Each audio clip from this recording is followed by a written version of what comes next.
guys hear this? Do you hear me?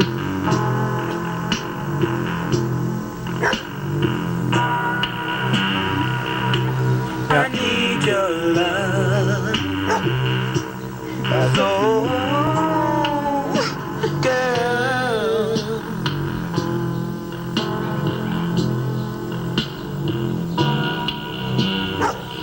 you are my lady. So raw. You hear the dogs barking in the background? Ooh.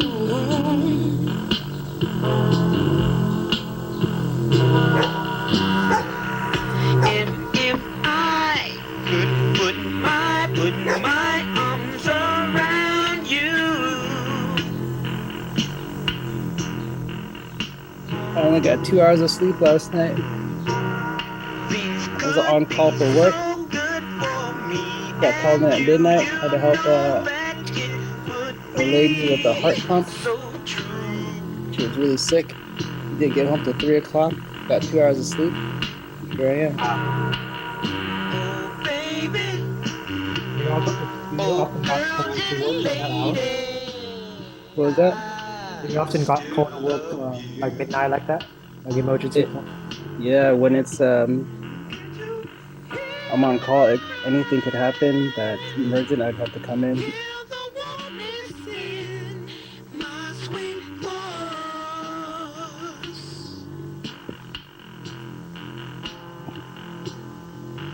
I think this video was made in 1998.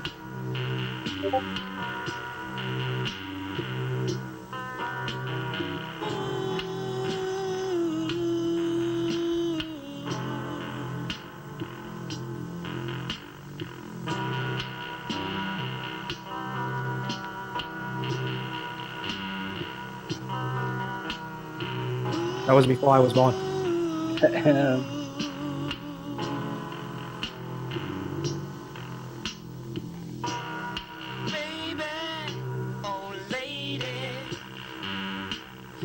You see my mouth when I do this? Yeah, I can see it. You can see it.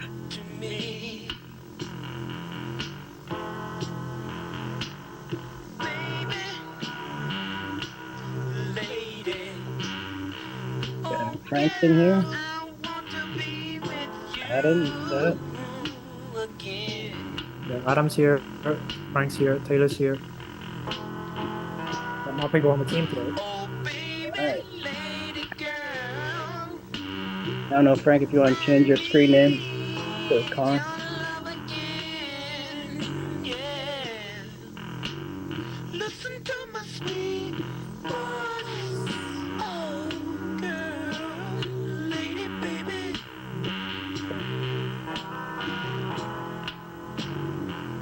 Take my hand, baby. If I minimize the screen, you guys are still seeing the YouTube video, right? The things that we used to do.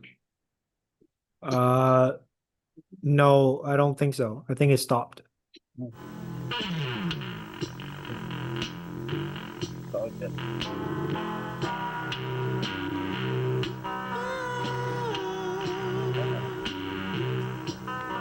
Start. Did you get to see my slides at all, Con? I don't think I made a slideshow in like since I don't know, college probably.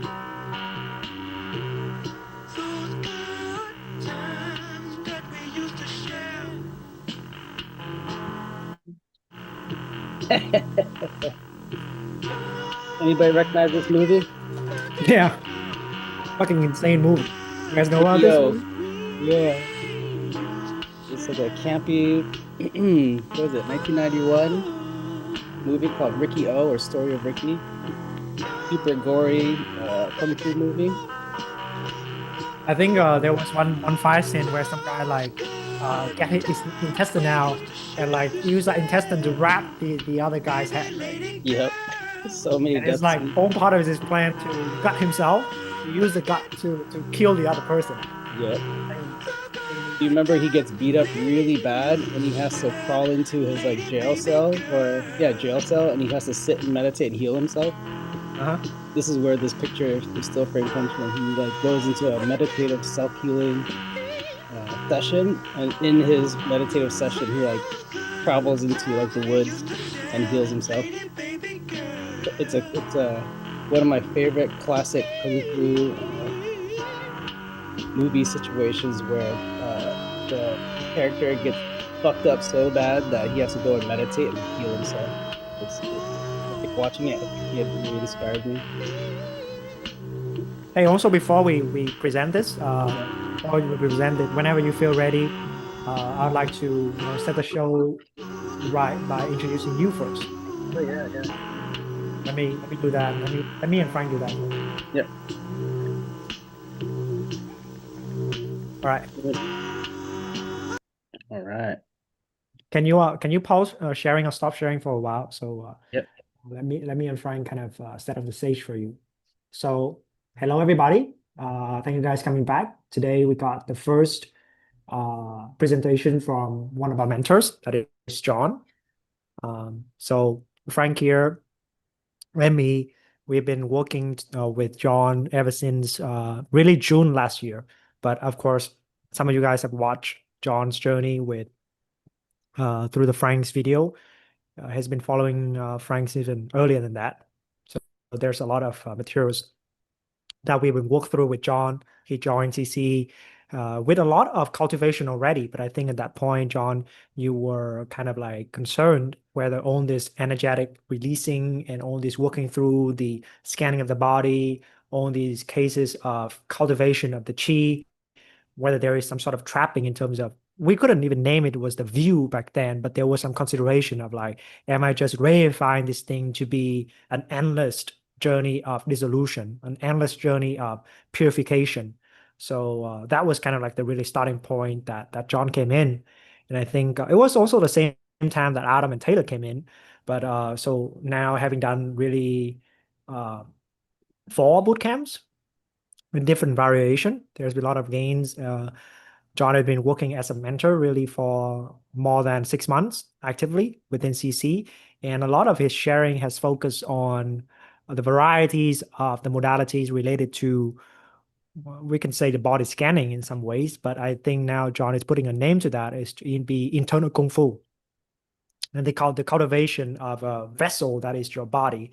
And I think yesterday we were watching Frank's journey as well. And I think we can see a lot of similarities between John's journey and Frank's journey about the cultivation of, a quiet mind that you reach tranquility through this kind of stable absorption.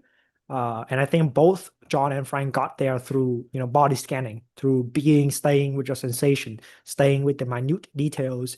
And I think maybe John will decide to share more about it, but I think this could be highly relevant to a lot of us here, because we can start the path with just that kind of focus. For whatever reason, we want to be more calm and collected, whether that is we have racing thoughts, we are incapable of distilling the moment into quietude.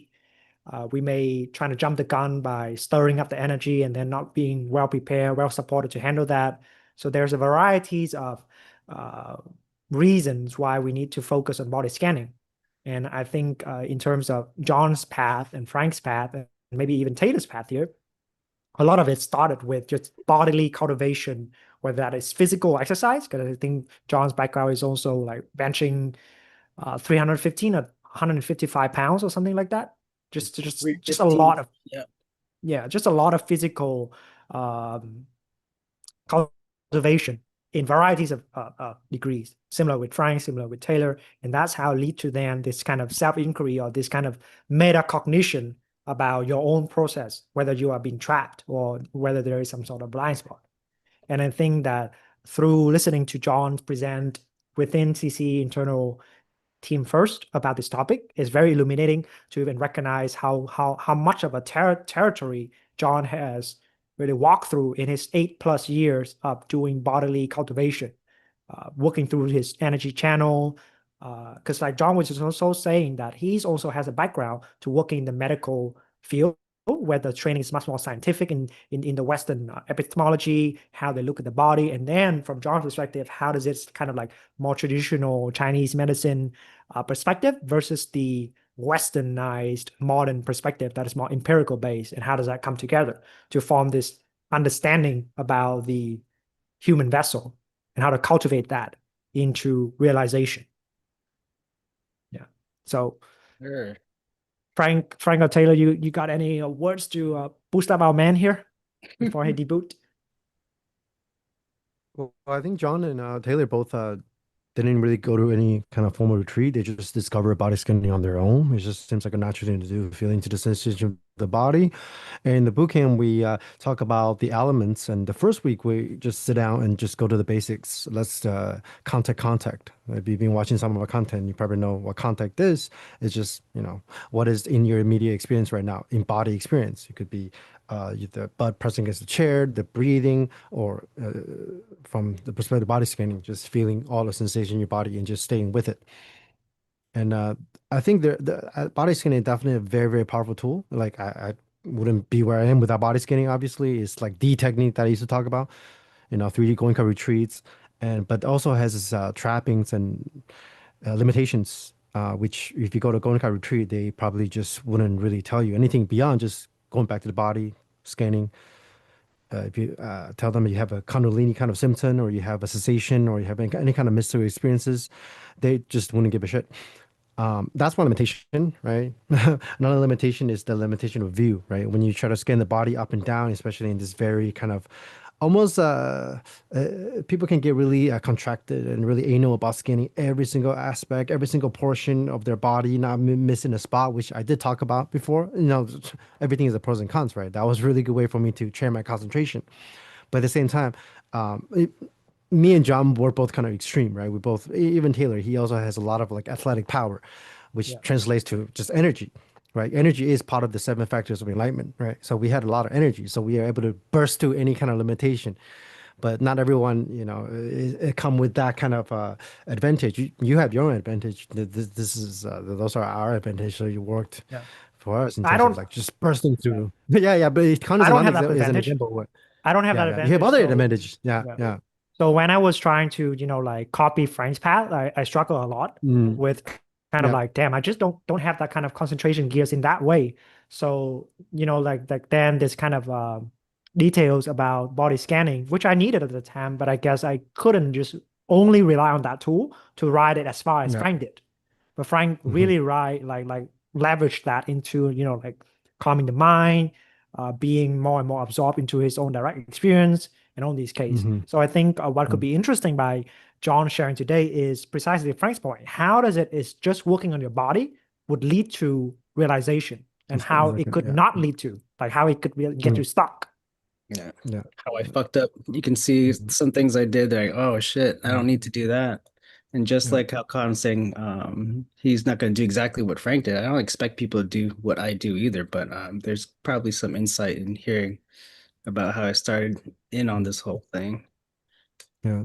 I just want to mention real quick that the two extreme views when it comes to body scanning, it could be like, well, you guys would talk about how awakening is physical transformation. In a way, from that lens, it is a physical transformation. Like your nervous system gets completely rewired, right? So people can either just verify the body, turning the whole body, the energy system into a thing, or they go to the other end of the extreme, which is like I'm not the body, I'm not the mind kind of routing, and then you just want to get rid of the body, you want to transcend the body. You're right, you're not just the body, right? But then the body is part of the field, part of the realization. So where do we find the middle way between trying to annihilate the body and then try to transcend the body, or just verifying the body as the only instrument to awakening, or like verifying energy and just keep wanting to get the next level of energy, more outer state, like more raptures, more Kundalini.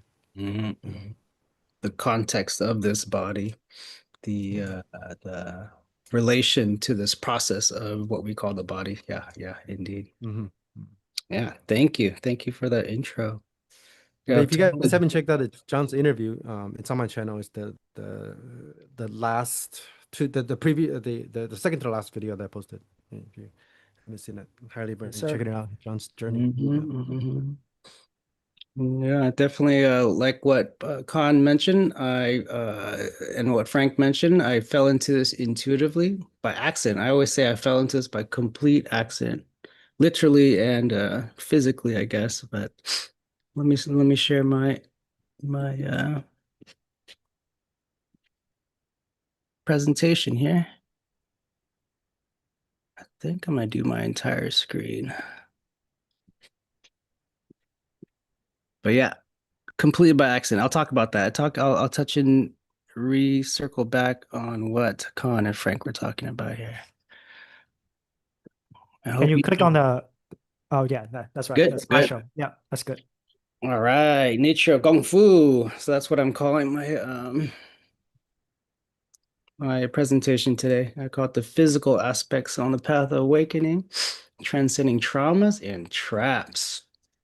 If you guys didn't hear earlier, that's a picture of Ricky O, Story of Ricky, cult kung fu movie classic, super gory. Check it out. I think it was 1991. Uh, I was mentioning earlier, one of my favorite aspects about kung fu movies. I just am so inspired by kung fu movies ever since I was a little kid.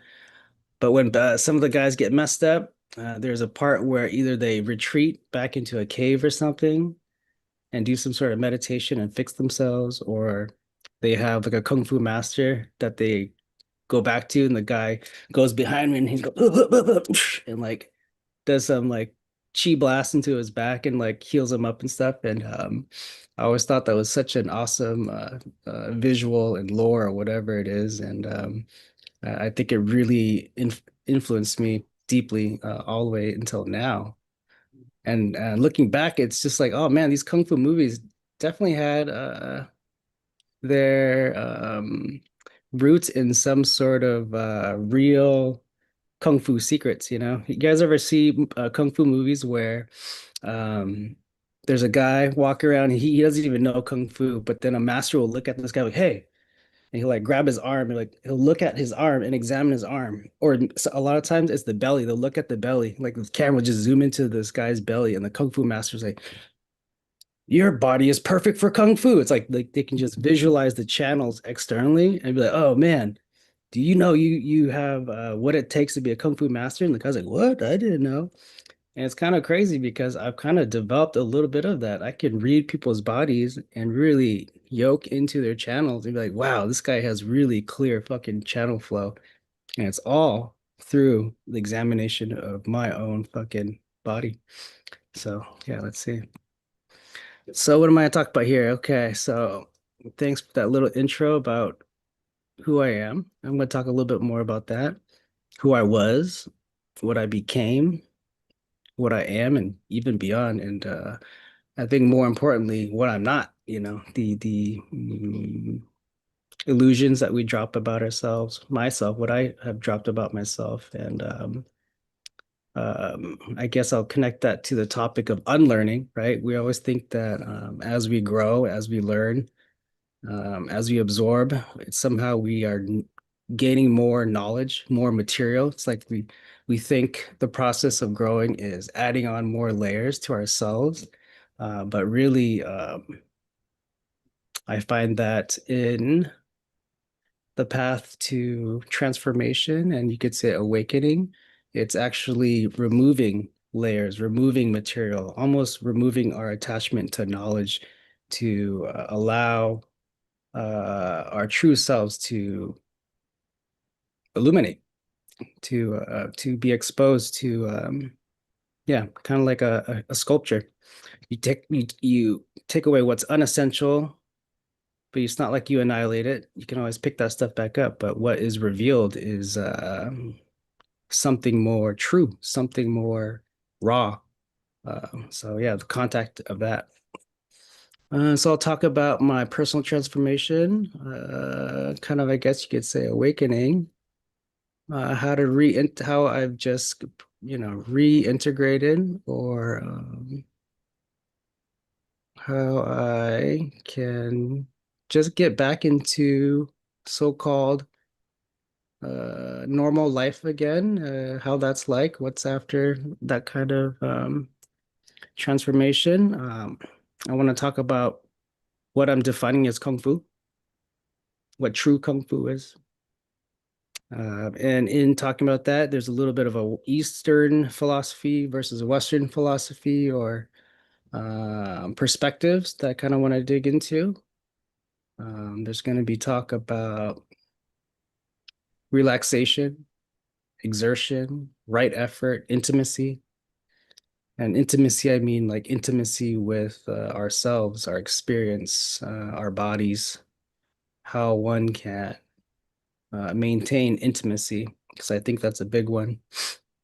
And I'm going to talk about the breath.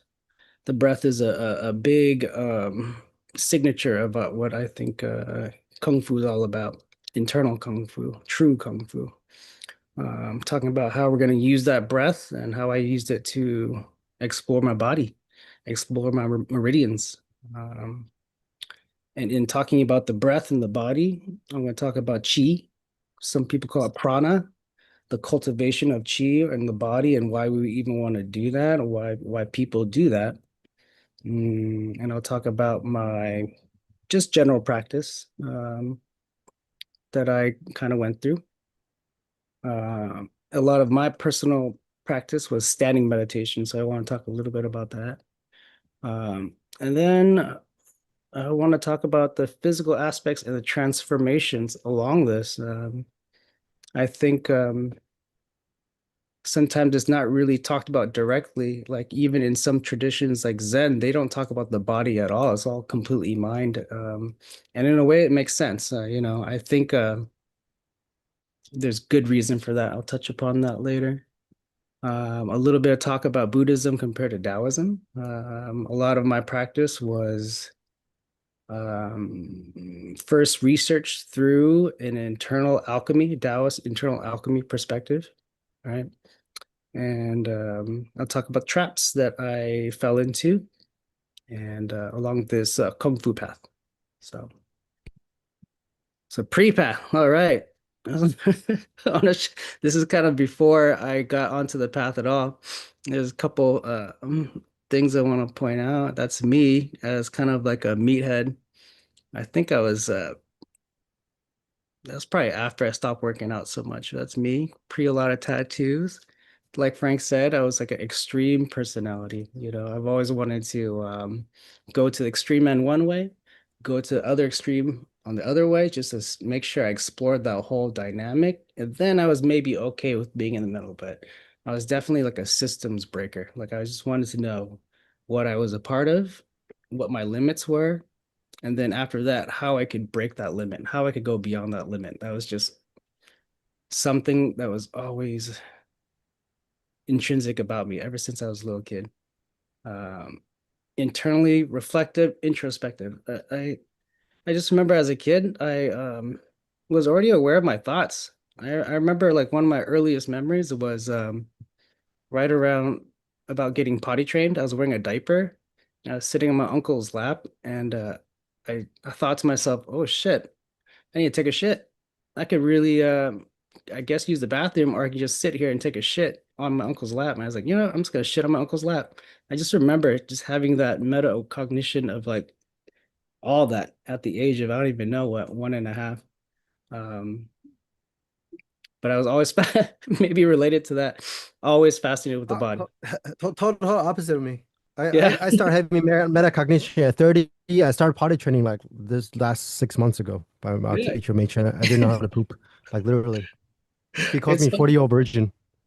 Yeah, it's actually crazy because I thought everyone kind of had that. That's why I thought everyone kind of processed things. And I learned in like middle school, there's talk about like, oh, some people don't have like internal dialogue or these different perspectives. Like what? And in fact, I thought that was kind of it was really interesting. And in a way, I was kind of jealous because I was also, I think, a overthinker, over analyzer. And my dad would always, beat into me. He's like, you better think before you do it. He was always scolding me. So I kind of got like obsessive about doing things in the most productive manner possible, right? Like I remember, Hey, yeah. you also forgot that to put in here that you also was a straight A student. Yeah, I was straight A student all the way until except college. I got burnt out in college. I just did minimum to pass. But yeah, I was kind of a smart kid in a way. I always rode my natural talents as long as I could. But an example of my overanalysis, I remember as a kid, I would be watching TV and I'd be on like channel 58. I want to go to channel 53. And I thought, oh, is it faster to go like 5, 3, enter, or up 3 times? I was like, oh shit, I just spent like 12 seconds thinking about this. I should have just fucking done it. Why am I even trying to think about the best way possible? Just fucking do it.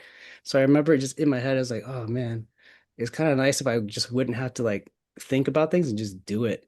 And I think I compensate. I realized how neurotic or OCD I was, and it kind of pushed me just to be fucking, no filter type of thing. And but yeah, that's just how I was growing up. Super fascinated with the body. I think it had to do with being really poor. I don't think I had very much toys. I remember just closing my eyes and analyzing what I could see behind my eyelids, the different kind of visual phenomenon as a kid. I just remember doing a lot of that, a lot of just looking at my own body, just like, what is this? Like, how am I doing this? And every time I would draw, the first thing I would draw is the skeleton. I remember just getting books and looking at a skeleton. The thing that I would always draw would be try to draw the full skeleton with all the major bones anatomically correct ever since I was like a little kid. But yeah, so after that kind of period of not wanting to overthink so much, I just wanted to practice. In a way, I started mind training, right? I already realized that my mind was such a way, and I want to be able to let go. And part of that letting go was the exploration of substances. I was definitely a psychonaut. I started, actually didn't smoke weed till later.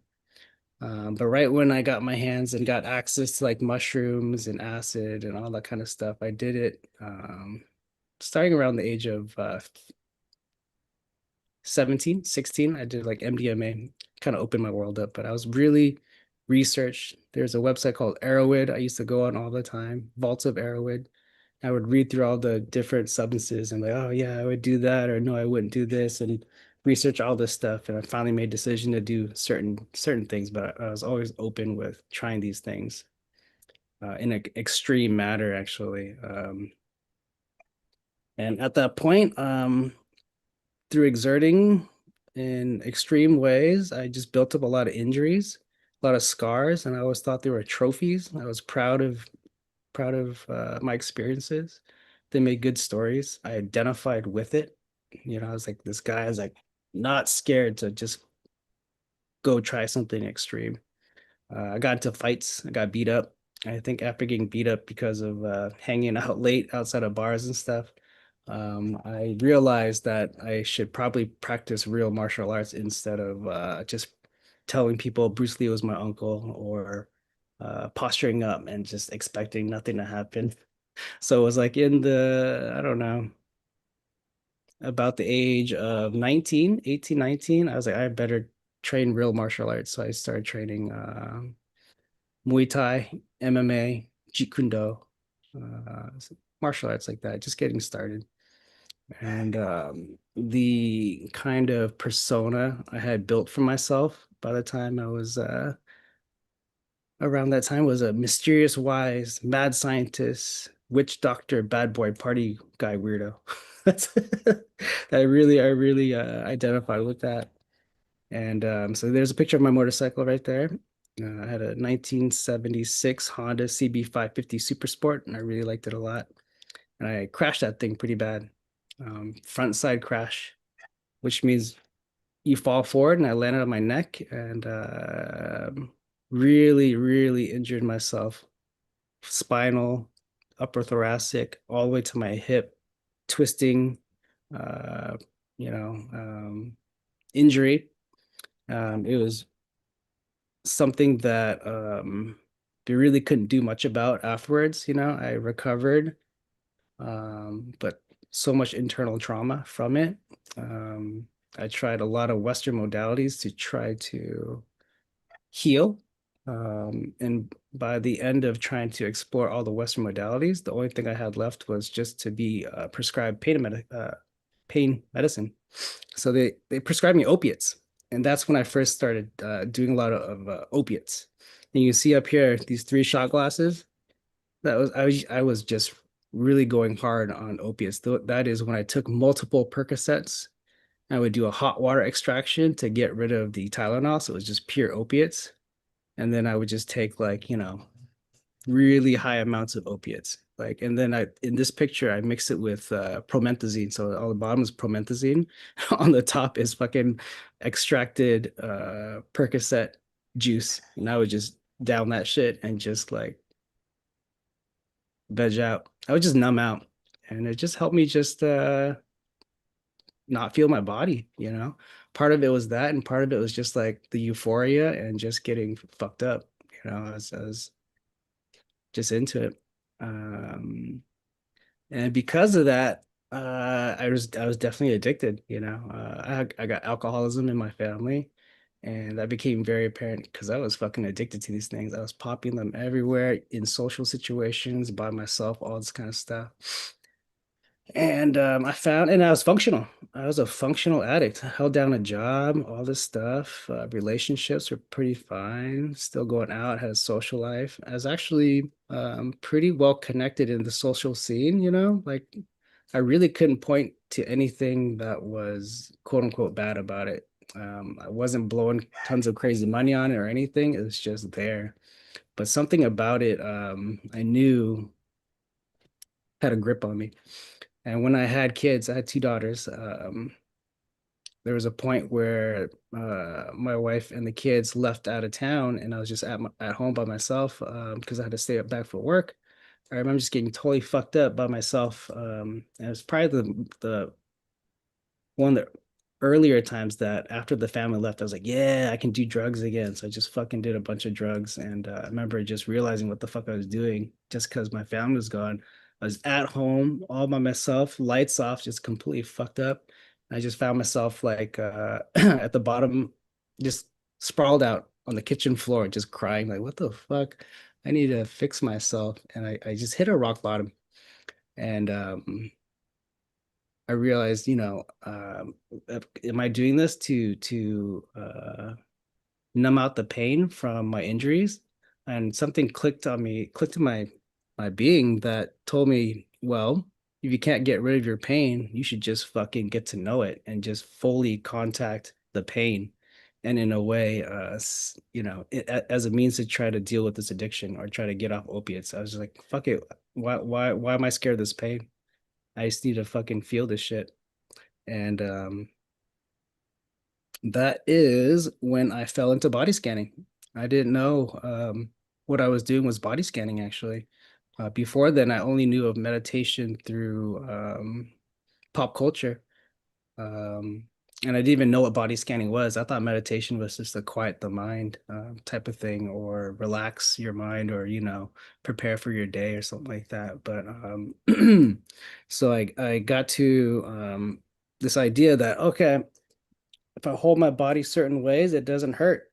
So why don't I just figure out like a way to hold my body, or so things don't hurt, and so that I can gain a deeper insight onto why these things hurt, because looking at myself in the mirror externally, I look kind of normal, but I was in so much pain, So I would, what I called at the time was like, oh, I just have to put certain parts of my body in a neutral position.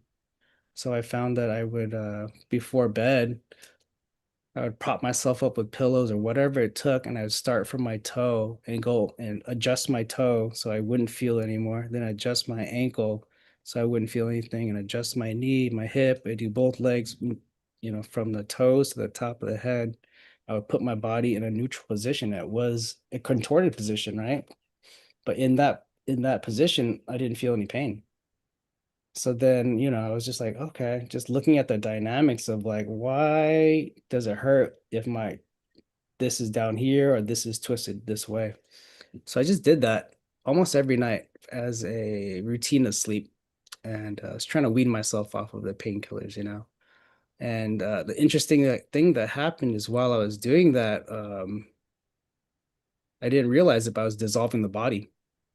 And after I was got into absorbed state, which I didn't even know I was doing, I became aware of my breath.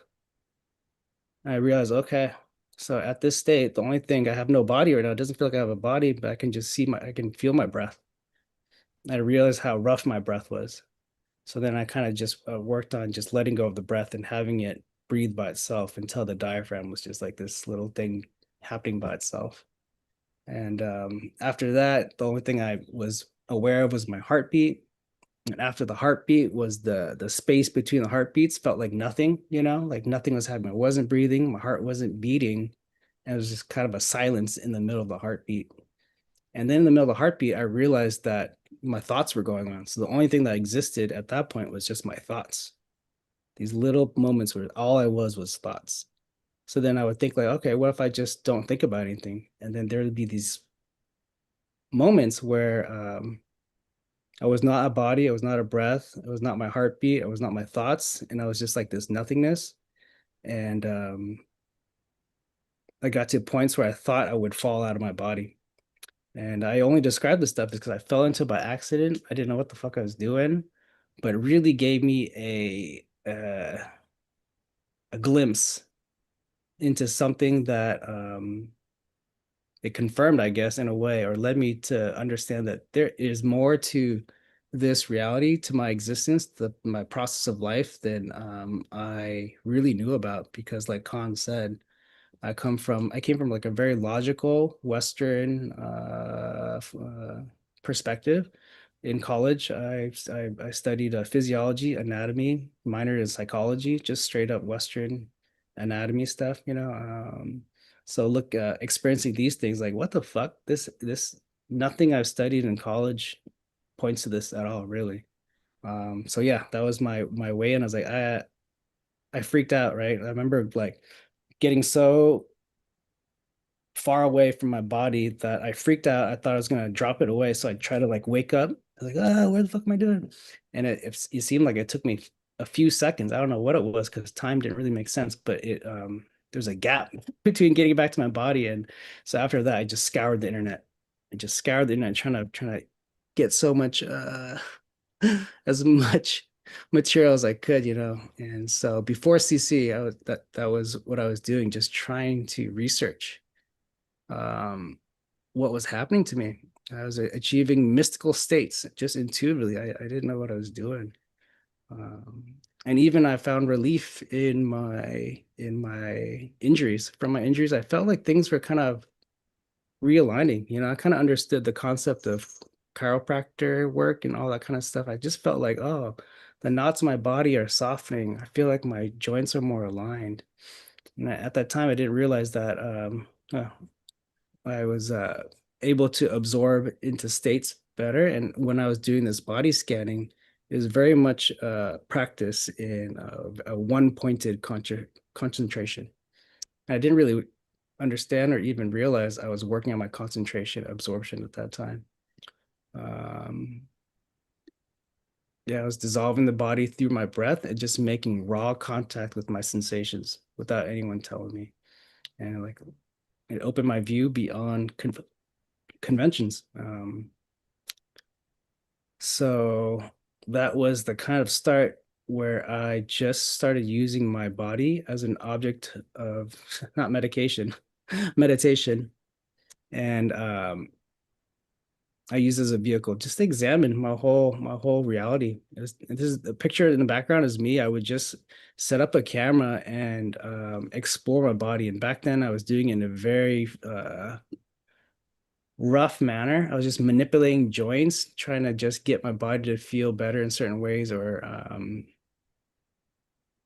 get deeper into the core of my body. With the kung fu practice I was doing and the research on the internet I was digging up, I just came upon the idea of a dantian as a source of energy. And this was me. I would just record myself for many hours, and just see what kind of manipulation I could do to try to open this dantian. And I'll talk more about that in a bit, but I started building a bridge between like this Eastern esoteric Taoist internal alchemy and how that is very similar to a lot of the other schools of practice and how it relates to the Western understanding I had of the body. And I kind of found myself going through this pathway of first it was, external exercises. It turned into like internal kung fu examination. Very soon after that, I found myself practicing qigong. And then after qigong, I realized I was just doing internal power cultivation, neigong. And then I finally learned just conceptually about daogong, which is like cultivating the Tao or the way or emptiness, really. And it was all just kind of this natural progression. It's funny because in a lot of the kung fu movies, people start off like, I want to learn kung fu, I want to be a badass, but it ends up like become uh, a healer or a nice guy or enlightened, whatever it is. Just like this stereotypical hero's journey of a kung fu guy where they just want to destroy things, just want to get revenge on something, and then they just end up um, somehow becoming a more open person. And I just fell into that. It's just so funny. It's so stereotypical. But I found myself doing a lot of standing meditation, chi cultivation, internal power refinement. Along the way, I was recontextualizing what I understood, what I thought, what I assumed to be myself. Already I was refining my view. I was like, okay, the way I saw the world was actually limiting me. So I just start opening up my view. Just watching how I was putting effort into certain things, how I was exerting. But at that time, I was just in the phase of seeking a material knowledge. I was just having a bunch of books, reading everything. Back then, the material online for quote unquote spirituality and even internal kung fu, it was like a finite amount. I felt like I really reached the edge of what was on the internet at the time as far as like the Google. I try to Google as much shit as I can. If it was on Google and related to what I was looking for, I fucking dug through that. John, would you say this is early 2010s? Or what time frame would you talk about here? So I crashed my motorcycle in 9, started doing, or sorry, yeah, 11. It'd be around the teens. So I would say 2013, 12, something like that. So about like 12, 13 years ago. Yeah, yeah. So Okay. 10 to 13 years ago, something like that. Okay. But yeah, and to even mention, like the reason why I came into CC was through Frank. And back then, I always call Frank like part of the Internet 1.0 was it creators. He was like the first guy, one of the earliest guys on YouTube just making videos. I remember there's a video of you, Frank, I think yesterday. Some guy at the restaurant was asking you, so what do? You just record videos and put it on YouTube? And the whole idea of recording something and putting it on the internet just for people to watch as a reference was just mind blowing back then. But I just remember encountering you because I was on a forum called Off Topic, which was related to bodybuilding.com. And I was a Is it bodybuilder. bodybuilding.com? Is it Yeah, bodybuilding.com? Yep, yep, Okay, yeah. John went on bodybuilding.com to MISC, right? I think it was yep, MISC. yep. The misc part. MISC. Did you go to 4chan too? I didn't Okay. do too much 4chan. It was too crazy for me. Okay. Yeah, I had to figure out how to use 4chan because I had to like promote myself on there. So I was like, oh, how do I do this? Yeah, But that's like I some did real underground bodybuilding, shit. miss. Yeah. But I just remember seeing this other Asian dude who was like buff. I was a buff Asian guy at that time, and I grew up in a predominantly white neighborhood. So I didn't really have like other Asian role models or peers. Um, Mhm. so when I saw another buff Asian guy on the internet, I was like, "Oh shit, what's this guy doing?" And you're all training your vertical jump and all this stuff, and I was training the same thing. I was just trying to be. I mean, I was already physically, what do you call it? Just really comfortable physically. We had the testing growing up called the Presidential Physical Fitness Award, and we do all these physical tests in gym, and I would always be the top of the class, like just beating people in like 40-yard dash or the stretching or the pull-ups or the sit-ups in the amount of time or shuttle run, all these things. I just found myself that I was pretty athletic just as a kid. So I just rode that natural talent and saw Frank. Interesting. That's how I first saw Yeah, you. Yeah. it's interesting because you were talking about refining views even way back. Yeah, I didn't know I was doing that, Yeah, but I just was always knowing that in a way the only limit was yeah, myself, the way I saw things, you know what I mean? yeah. Yeah, Um, even when I was doing the vertical jump and the explosiveness, like breaking PRs physically, in a way, I was also kind of trying to break through a view. I just didn't know that was what I was doing because the mhm, view of like you're just a body is so prevalent, but something inside me was like, even though couldn't articulate it like that, but it was like, am I just a body? Am I just the physical limitation of my genetics? yep, yeah. I didn't call it the Yeah. view back then either. It Yeah, it was didn't. just Yeah, in a way, I stumbled across the view. Even like when I had the view, I didn't even the whole idea of like view refinement was completely alien to me. mhm, mhm, And I was mentioning earlier how if you don't have the view and if you do Vipassana, for example, you might just keep going in circles because you don't have the view of like, okay, this is an extreme view of like annihilation or like trying to mhm. dissolve the body, for example. And you Yep, just cycle back and forth of dissolve the body, it contracts back. What do? You dissolve the body, contract back over and over. Go to retreat for 20 years. Don't yep, know that you're stuck in the same view. But yep, for us, yep. it's almost like our, like I said earlier, our energetic output was so powerful that it just breaks through Mhm. even the view itself. Yeah, I mean, I But feel then someone lucky. like Khan comes from more for like he's smarter, right? So he's like, okay, let's question this a little bit. Let's question our Emotional. ontological structure. Yeah, yeah, yeah. Yeah, interesting. Yeah. And of the material I was digging into too, the internal Taoist internal alchemy, it gives warnings like, you could really fuck yourself up by doing these practices if you don't have a good teacher teaching you, or if you do it in the wrong progression, the wrong orders of operation, you could really, they say, have detrimental effects. So that always stuck in my head. Like, am I fucking myself up? Am I even doing this right? Because I was just doing it through books and online content. Um, I that think it shit. was I think it was quite interesting that when you shared the moment of you laying on your kitchen floor and making the maneuver to go into your pain. Yeah, yeah, I don't think that sort of thing is so obvious or easily accessible for a lot of people. yeah. I And it think makes a it, lot of sense hearing your story so far because I think we could categorize you as being a very um curious being, a very curious person. It sounds like you're quite curious from a young age, the self-proclaimed systems breaker, right? And it's seeking to break whatever these structures are is a curiosity for what is outside of them, right? And how that leads then to an interest in Kung Fu. What is the quote? Was it Bruce Lee talking about how water takes on whatever shape of the container it's in, Mhm. right? And so it's that curiosity to not be restrained to any particular shape, to any particular structure. And I guess we could say that curiosity is also like a flexibility in our interest, something like that.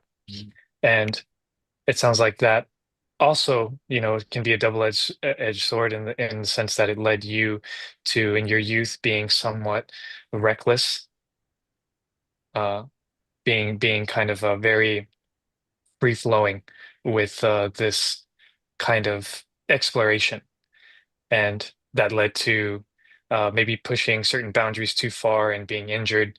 And from that injury, it's what was once free flowing, what was once this, because if you think of how Kung Fu master moves, you see the type of fluidity and flexibility and whatnot that comes with that kind of cultivation, energy cultivation. It starts to become trapped around. You said you injured your spine, right? So there's all this down your central channel, all this compression, all this rigidity, not wanting to essentially feel that pain. Mhm. And so what was once kind of free flowing to explore becomes trapped.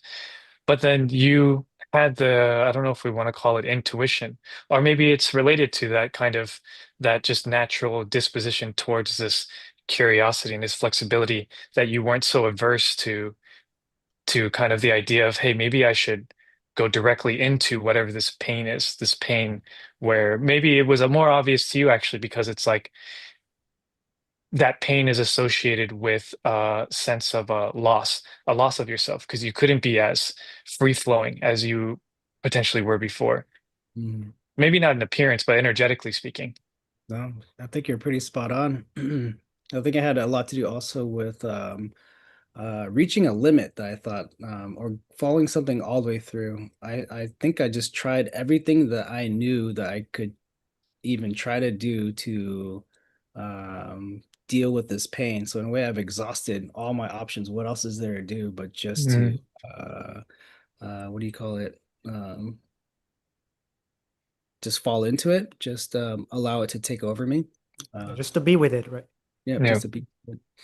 Yeah. But yeah, you're right. I was always a curious little kid. All the books I read, I was reading like nonfiction as a little kid. I want the books that like told me how things worked. I just wanted to know how things worked. Mm. Yeah. And in fact, I think I have, what is this here? A Oh, YouTube. I think that's Yeah. interesting. That reminds me of I think one of the first thing Mei Chang make a comment about you is like, "Hey, John, you're very smart, but I don't think you use a lot of your intellect." Mm-mm. Yeah, because I think I in a way saw how I was just riding this natural talent in a way, and I just wanted to like let it go. I thought it was a hindrance for whatever reason, and even now I'm still trying to get my intellectual chops back up, you know what I mean? But yeah. Yeah. I want to show a video. I can't even remember what this video is, but I think it's an example of how I reified my body. At this point, when I was still doing a lot of practice and cultivation, I was still not doing it completely right, you know? So I want to show some things. Let's see, how did I do this? That Uh, letting go could have also been like letting go of an aversion to whatever is opposite of relying on your intellect. I think this is just a short video. I'm gonna play it in a fast speed, but it's like, man, I would just spend time. I would even, I mean, I think at this point I kind of understood what different breathing techniques were. And I was practicing like reverse breathing, embryonic breathing, but you see how jerky I am here and how this is right now me trying to breathe through my channels, but it looks violent. And compared to what I do nowadays, um, it's a lot more gentle and a lot more intimate and not how long ago was it? I uploaded this in 2017. Oh wow, so almost I was 10 just about to years. say, you were you born looking like this? Because I don't think I've seen a photo of you where you look like you've aged at all. I was born with those tattoos. Just kidding. No. Yeah, I mean, shit, I'll talk about my physical like because of this practice, I think I've been able to maintain my youth. But look at this description. Look at this crazy shit, man. Turn up the volume here. Okay, when if I turn the volume up, you hear my bones cracking. It's like chiropractic. I'm like doing my own chiropractic settings, and the thing is, I don't recommend anyone doing this. You could really fuck something up. You could like sever a nerve or fucking trap energy in weird spots. I just, and at this point, I may have tapped into what the central channel was, but it definitely was not cleared enough to be like the North Star or a main reference point to how I was doing this stuff. And look, even I describe it as trunk bone setting. Don't try this at home, kids. You might paralyze yourself. No joking. So, you know, this is like kind of I was already aware of like how risky what I was doing. Let's see here. I remember, what is this here? I was part of a forum. I was really into forums, and there's some kung fu forum called RSF. I can't remember what RSF stands for, but this is maybe, what is it? When is this? 8 years ago. I was practicing, I guess, standing meditation, and it got a little bit smoother, but this is me just playing with my structure. And this is in Seattle. I used to own a clothing boutique shop, and it was slow. I'd be upstairs practicing kung fu or qigong or whatever it was. I have this playing at a fast speed, but just an example of what? Can you do 1x speed just to catch a vibe of how the movement? Yeah. I do this. Oh, that's 3x speed. Okay. Yeah. And I'll say, still compared to what I understand now, I look at myself like, man, this guy doesn't know what he's doing. You know what I mean? But really, I was just connecting breath to my movements, and I'll describe it later, but how I'm using the breath to traverse these meridians or my body parts and making an internal map. I'm basically relating one part to another, building this internal view of the composition of my being. Mm. And I was really into qigong at the time. I had the sense of being able to feel the energy flow of my body, so I was just playing with that. At this time, have you started to work with some Taoist teacher already? No, my only formal Taoist teacher was a Tai Chi teacher in Seattle. When did I start that? I think it was after this actually, because I remember finding the school, but then I was like, you know what? I don't think I had the wrong idea actually. I was like, I need to open up more channels before I start formally practicing. But when I did finally formally enter a Wudang school, it turns out that the best approach is to drop everything like you know nothing and just be completely trainable. Because I just had this Yeah. idea that I already knew some things, and that That's almost like I must clean my house before the mates come, right? Because I don't want to yeah, that kind of thing. Even worse though, it's like, man, yeah, it just goes to show sometimes you think you know something, you conclude an idea, and that becomes a blockage in furthering opening up your view. You know what I mean? It's pretty common, right? So this is prior to really receive systematic training by somebody else, but this Yep. is after 3 to 4 years of solo cultivation. Yep, just through books and YouTube videos and things like that. All right, enough of this. Let's see. I want to show this yet. What is this? This is a short one.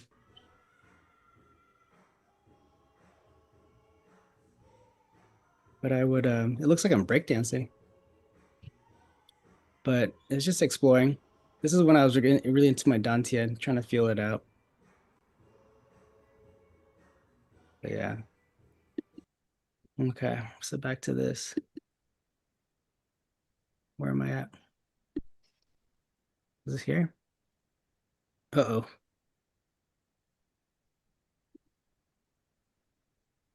Okay. Oof.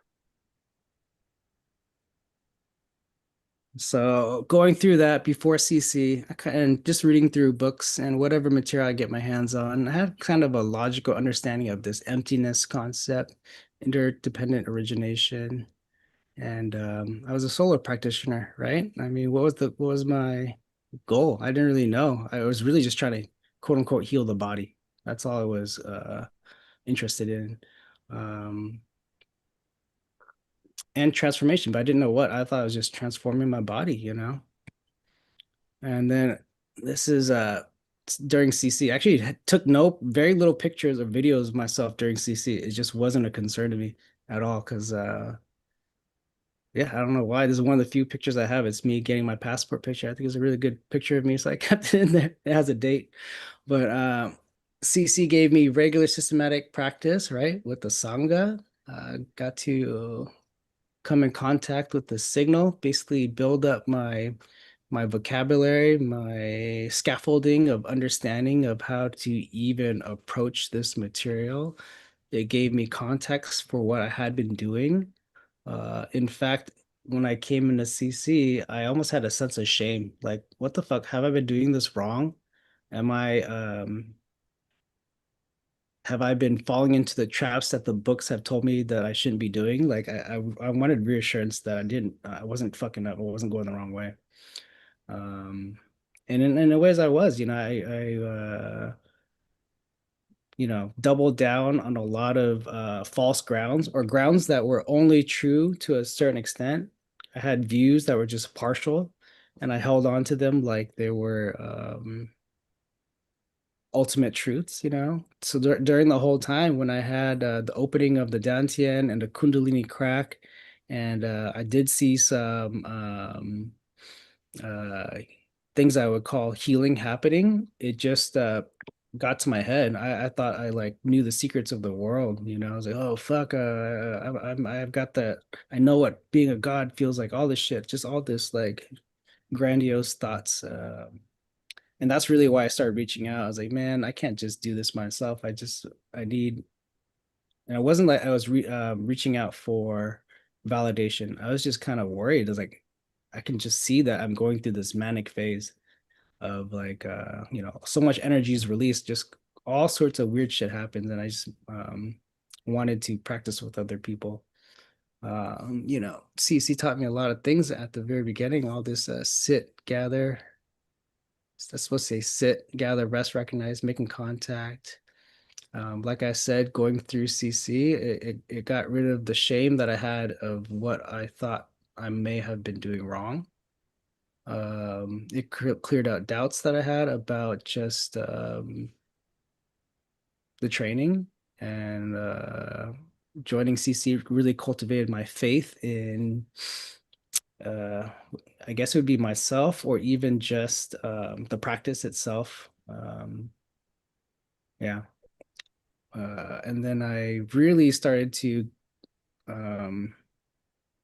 get a grasp of like what unlearning was. You know, earlier I was mentioning how in a way we're trying to open our view and seek some kind of truth, and usually that doesn't mean piling on more knowledge, more of anything. It's a process of unlearning or dissolving or recontextualizing. I guess what I'll say is our view, our karma, even, and really getting familiar with what I would call the mechanism of all of that, how it actually works, how to allow to come as we are, right? So I'm allowing myself to see my own karma, so I know how to work with it, to metabolize it, you know, not just push energy around, but able to liberate these things that I'm grasping onto. In CC, we talk about converting karma to dharma. And I really got more than just a conceptual or intellectual understanding of emptiness. Yeah, full range of expression I was able to experience and train in. I think I have another video. It's just more recent one of when our group CC met in Mackinac, Michigan. I think Frank caught a little video of me doing some qigong. I guess it's like how I would do it nowadays. Oh yeah, that's good. I thought it was just a pretty shot. And if I'm doing any standing or That Frank laughing? I think he was putting his phone on the ground, it was making some noise. But I think that's Frank laughing. or it's Frank laughing. I'd be laughing at myself too, I guess. All of us were just sitting in the back right here. We were just chilling, watching the sun set, and I was like, "Fuck, I just want to do some kung fu." Bust out some moves, yeah. Bust out some moves. Yeah, it's just pretty. I mean, anytime I'm in the woods by a waterfall, by water especially, I feel like it has a certain energy to it that's very purifying. Yeah, so you see, there's a reason why Kung Fu masters practice by the mountains or the water. They kind of harness the energy of their surroundings. I think Frank is focusing on the calf. My ass, maybe? I don't know. I think it's a calf. Actually, the calves. I can see Frank practicing in a padded room. In a panic room? Panic room? A padded room. John, can you turn to the side? Yeah, to the side. Yeah, like that, like that. Yeah, that's Frank directing John. Yep. On the side. Flexing his creative juices. But yeah, it's that, and I still do a lot of sitting meditation, standing meditation. This is called Parting the Clouds. I'm just feeling it. But maybe a little difference between the early videos I showed you guys. I definitely gained some weight. Okay, let's see here. Where am I at? Where am I at? Comfort in the groundless ground. Yeah, I mean, one thing I got comfortable with was we would learn about something and then destroy it. It was always this process of invalidating anything that came across, but not to annihilate it, but to really be able to open our view up, complete loops of understanding, and that kind of thing. A lot of good training happening for me at CC. And there was a point when I was asked to be a mentor. And I just want to mention that being privileged to be a mentor in CC was training in itself, learning to work with the karma of others. I got to embody this concept of emptiness and continual refinements in presence and being, which is what I'll describe next of what the in a way ultimate goal of Kung Fu is, you know.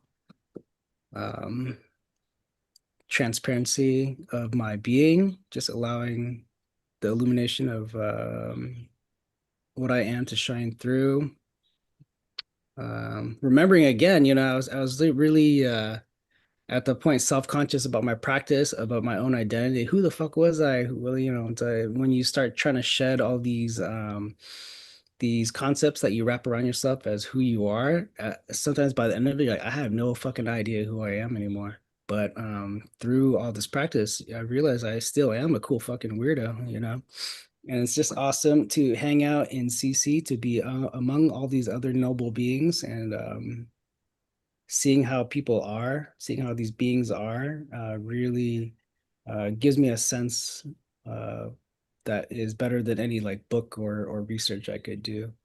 And here's examples of me just like I would be on CC calls during CC sessions driving. I didn't find a picture of myself at work, but there's tons of times when I'm at work in scrubs on a call or during a session. And I guess I want to just point to kind of once you start practicing with CC, sometimes the hours are really odd and it's kind of grueling, but man, I just found myself wanting to just do what it takes to make the sessions and practice. It was just this dedication, you know, like I can't remember who was talking about, I think Frank, but nowadays it's kind of hard to commit to anything fully. And I just found myself that I committed fully to something. And just in doing that, having this faith, practicing in this faith of something outside of yourself really helped me grow. Got back into Kung Fu. Hadn't done it for a couple years after I moved to Hawaii. So what is Kung Fu? Here's my man, Bruce Lee. Super influential in my life. I'll talk a little more about him later, but so most people, they see Kung Fu as a martial arts, right? And if you look at a traditional definition, Chinese definition of Kung Fu, it really just describes the cultivation effort into a skill. So you can have Kung Fu and making your bed, making tea, having a debate with someone. It's all Kung Fu. It's all just the effort in doing something, the refinement or the cultivation of some sort of skill. And The Kung Fu in meditation maneuver, when we do the transmission or we meditate maneuver, even like body scanning. Yep. Yeah. It's so Kung I Fu. like to. Yeah. Yep. I describe Kung Fu as a process. Everyone's talking about like a style, or if they can punch hard or blah blah blah. Those are kind of just external appearances. But what Kung Fu really points to is the process of all that happening. You know, even within people who practice martial arts, like what's real Kung Fu? What's fake Kung Fu? And some people will say, oh, the real stuff is the stuff that will be really damaging, that will really be able to work in real life and not just some flowery, dancey kind of stuff. And they'll say that's real and that's fake. Or people will make the distinction once they learn about, look, that's an internal style, that's an external style. Like the internal is real, the external is just like not really getting to the core of a being.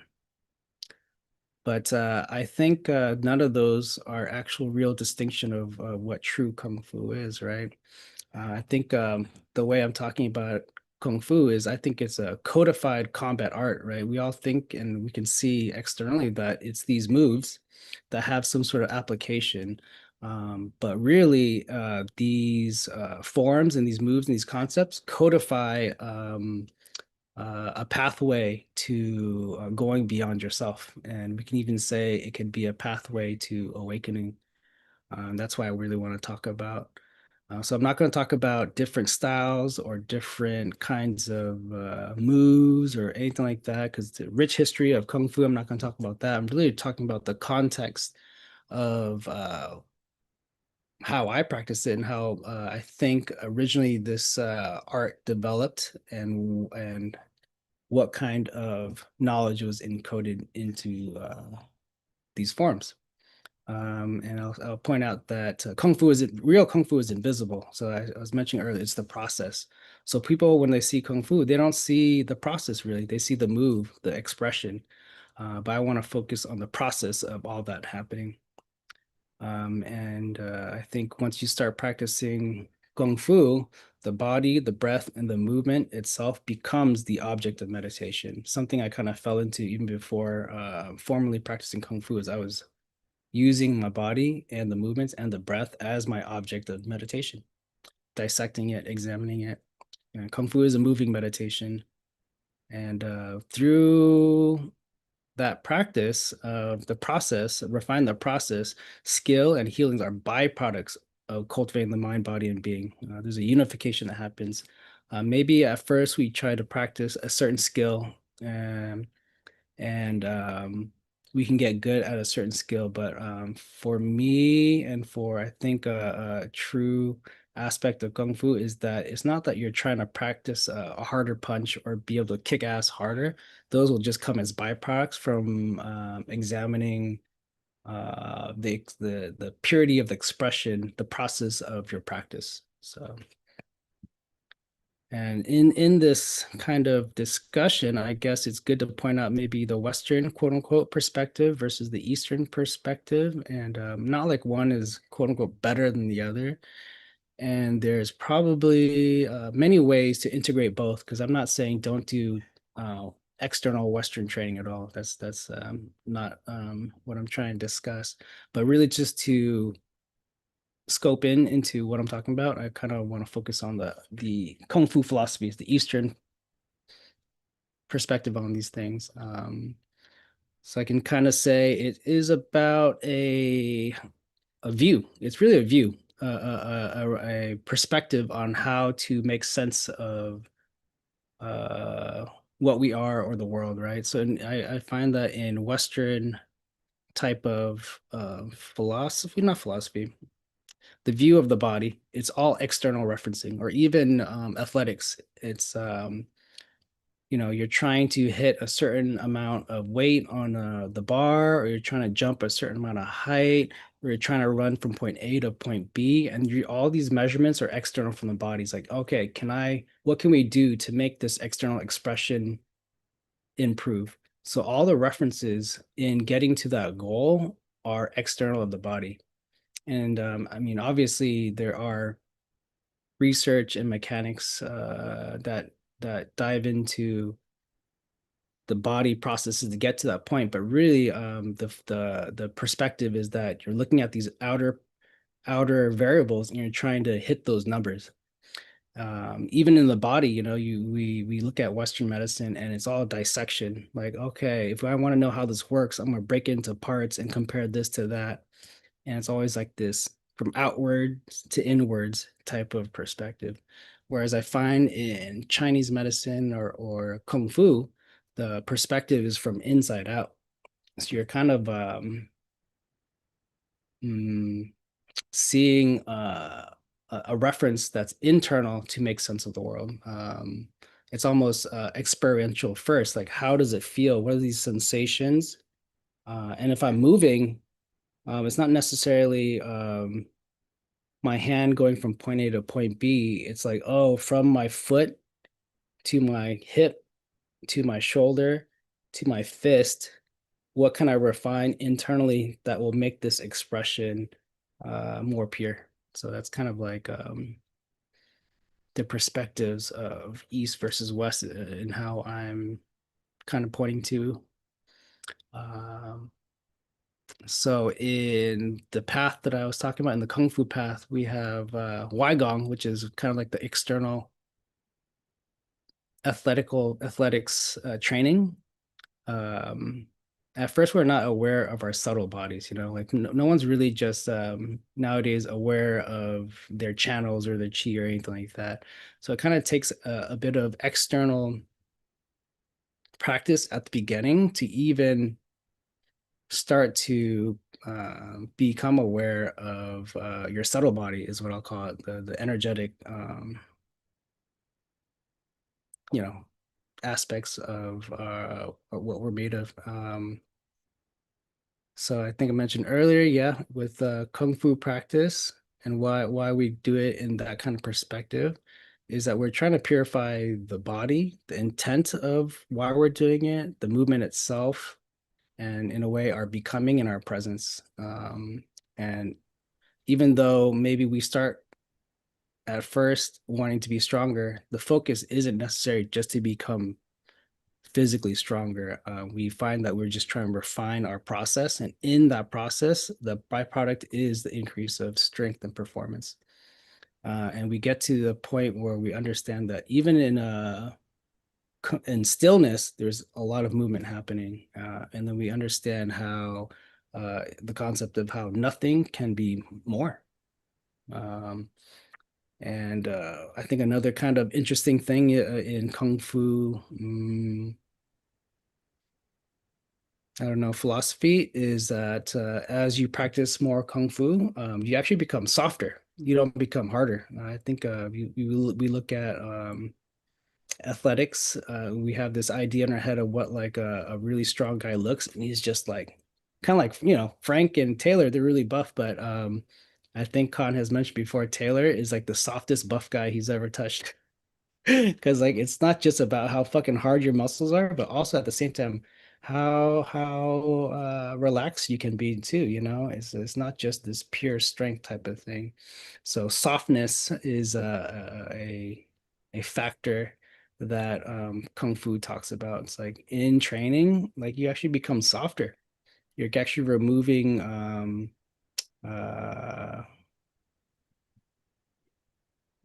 attachments to holding certain positions. The power is going to be there still, but it's not like you're always constricted by one kind of overemphasis of a dynamic. So Hey, John, would it be possible maybe we can take a pause here a little bit and yeah, connect with the audience and people here? Because like we are opening up a lot of portals in terms of discussion and a lot of new modalities and methodologies and terminology in this way, right? Yep. And I think that we are sharing that you have ventured through a lot of these experiences of, all these experiments that you have run throughout the years, really, even before joining CC. And then also you're saying through CC, there's a lot of things that it was just like a bullet point for you, but that simple bullet point could be a huge thing, like self-evident realization. It was just like a bullet point, self-evident realization, and the next bullet point. But even just that bullet point was what, like that thing. So maybe I can invite that we pause on the sharing a little bit, and we sit and maybe connect with how people are feeling about this, and maybe we can start breaking down some cases here and see how this can apply for people who's also maybe is going through some sort of Kundalini experience, is in the process of trying to connect with their body, like right now is in the process of doing the Wei Gong before even Qigong, right? So it's like even you can feel the energetic channel. You were just trying to feel your body, let alone like the more subtle aspect of it, like subtle, like just regular bodybuilding, and then you did subtle bodybuilding as well. Yep. Oh yeah, that's a good way to put it. Subtle bodybuilding. That's a good term. That's actually what I was taught in Clair Vision. They call it subtle bodybuilding. So really? yeah, Wow. because their school is also exactly like very similar in your case, and can you stop sharing screen here so people can also see on our faces? Right. So their school is also very similar to your journey. The head of that school, Samuel Sagan, he was a French doctor.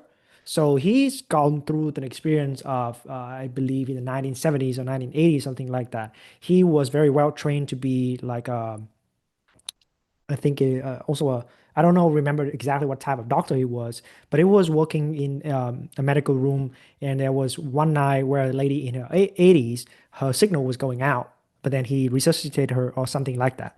And then he got congratulated Sam, you just saved a lady and all these things. But then and afterwards, he was seeing like, wait, nobody's visiting her. She just kind of plugged on a machine. And that night, she could have gone peacefully into another life.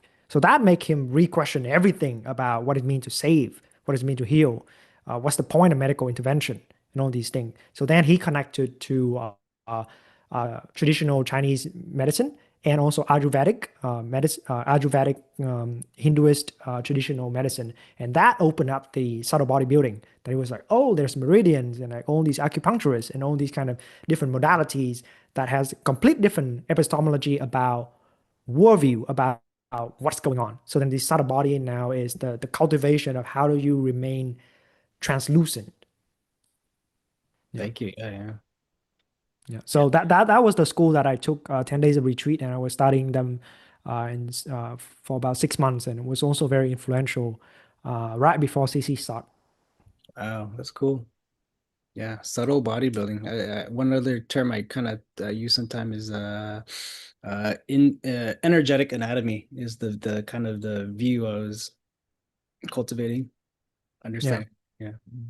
And it's also like literally, I think like you were saying about like how your experience can, like see the chi of other people and work on it and doing those things. And I remember when you pointed out like my channels and how you're starting to spot it and those kind of things. And it really helped me in regarding to even reconstitute what it means to be in my body and on this left side uh, muscle imbalance, but not just the muscle imbalance of the fascias and all these things, but also the aliveness of it, where a region of your body just feel dead, like you just disconnect from that region, or it's always feel kind of exposed, vulnerable. You can't really move that joints very well. So when you point that out, and I started to take like, okay, I need to breathe into it, or to practice breathing to open the left hip, and all these kind of different aspects of being very, very gentle with it. Because I guess at that time, I was just taking the best practice that you spent 10 years to cultivate and just apply it directly for me. And I was starting to see that for me, even a lot of more absorption capacity to be with my body and own the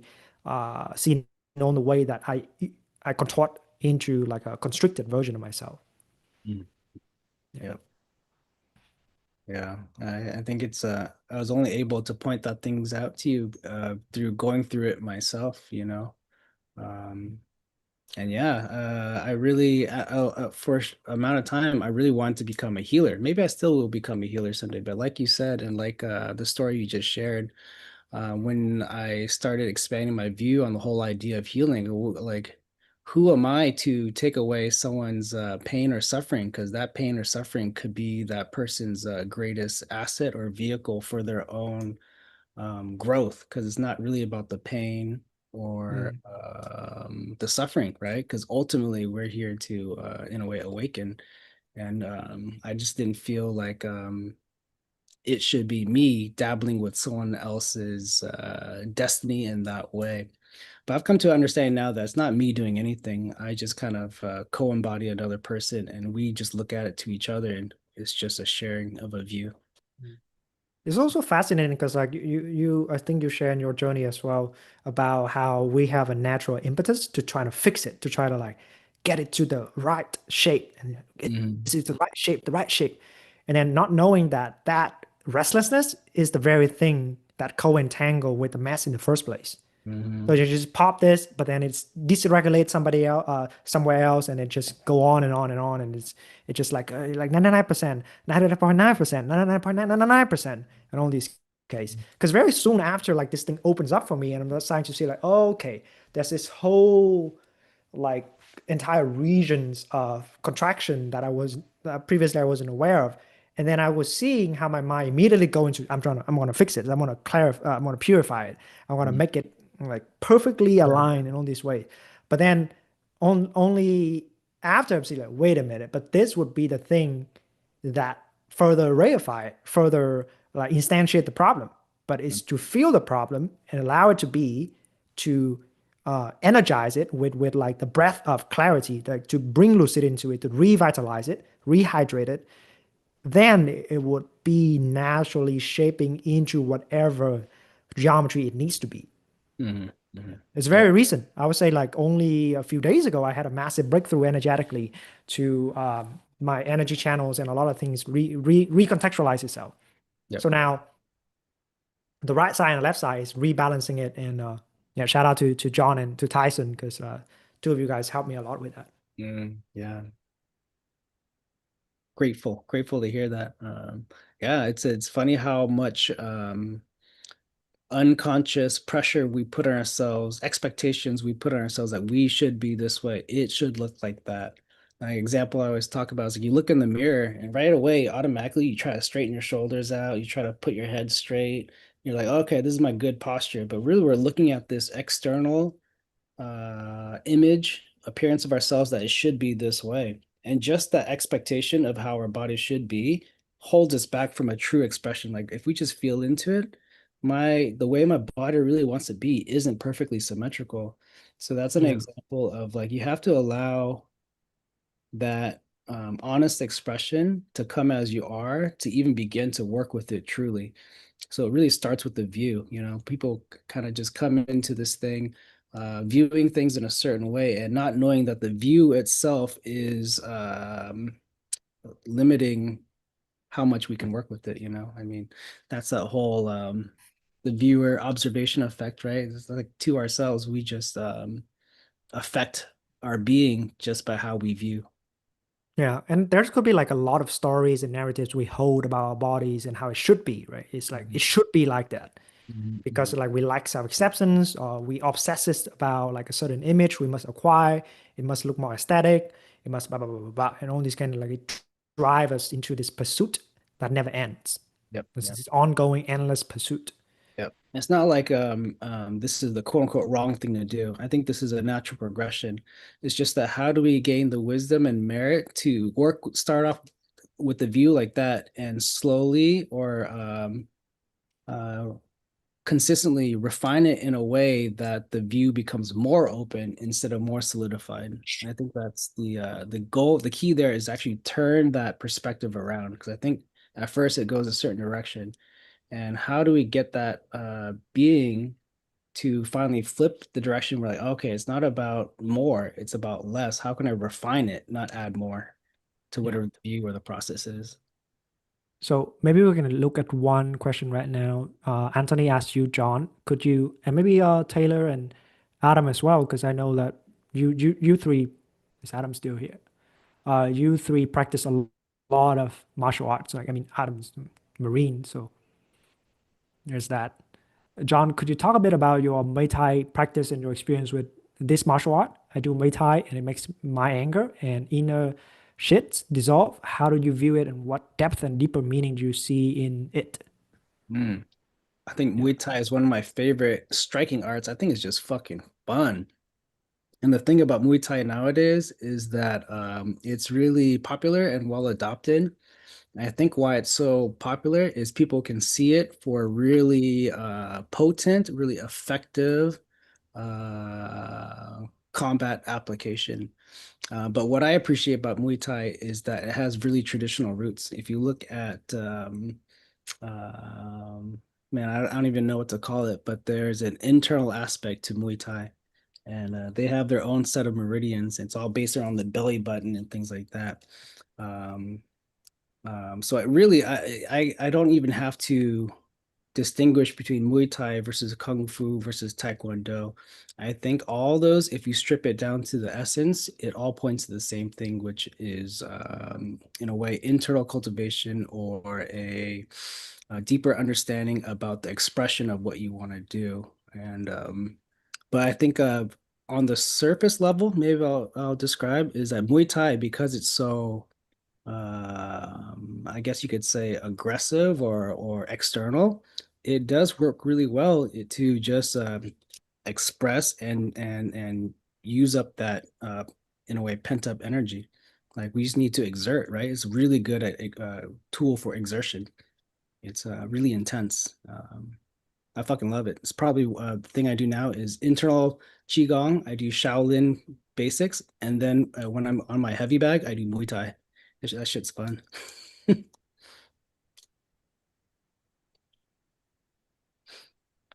I'm curious if Adam has any thoughts on Muay Thai, but I was just smiling to myself because I was thinking, is Muay Thai the Theravadan martial arts of choice? Hmm. I don't know how to think about that. No, it's Thai. I mean, Yeah, Theravada in yeah. Thailand, Theravada Kingdom, the only remaining Theravada Kingdom. They also do Muay So Thai. that just made me chuckle. Yeah. Mm. You see a lot of Muay Thai gyms now don't really connect back into the traditional philosophies. It's just like literally how to fucking kick ass. But the Muay Thai school I have my eye on in Hawaii, if I'm going to join one, is very much rooted in the traditional material. You know that dance that they do before the fight? There's like this kind of it looks like a dance. It's like the both fighters before they fight, they kind of do this exposition, and all of them have this like certain style, and it looks kind of like a stretch. All that is internal energy work. Like people don't understand. They just see it as like a dance or a show off or some sort of tradition. It's there for a really particular reason of showing off your channels. It's like before you fight, look at this shit. Look what you're gonna have to fucking deal with. It's like me showing you my power before we fight. Mm. Bet you traditionally, even just the dance itself would get someone to be like, oh, you know what? I don't want to fight you. Kind of sizing each other up Mhm. just from that. Yeah, yeah. Yeah. Oh man, one of my favorite aspects of kung fu movies is the fight that happens before the fight. Two guys, two masters will walk into a room and they'll just watch each other pour tea, and already the fight's over. Like, oh shit, I don't want to fuck with this guy. You see how he poured his tea? So things like that. It's once you have that view, the yeah, the We view, gotta, yeah. internal yeah, We gotta do understand. like we gotta do a Chinese cycle, like American cycle of like instead of a business card, they just pour tea. It's like, oh, look at that. Yeah, So right? immaculate. Yeah. That's So funny. You're sublime. right. It's all yeah, the American Psycho thing for the business card is kind of Yeah. similar. It's internal versus external, right? We're all reading this external expression of a card and what all that went into it. Yeah, I'm yeah, looking yeah. at the fucking guy's channels as he's pouring the tea. Yeah.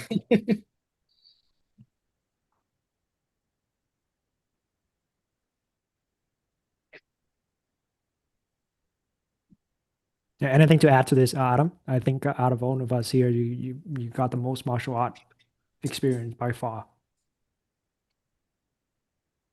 What was like the request on feedback on that? What was the exact request? I Make guess sure it's I'm like answering.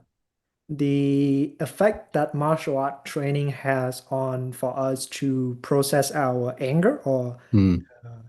the kind of like medium to express your inner turmoil.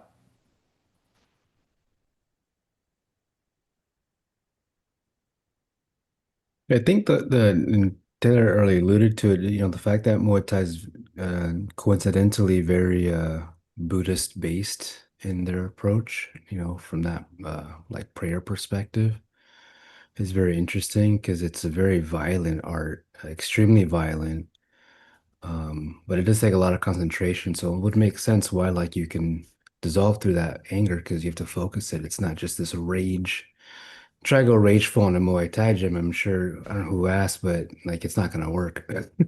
Like the technical guys are gonna rip you apart. It's a very channeled approach. Which just speaks to the John was talking about the internal.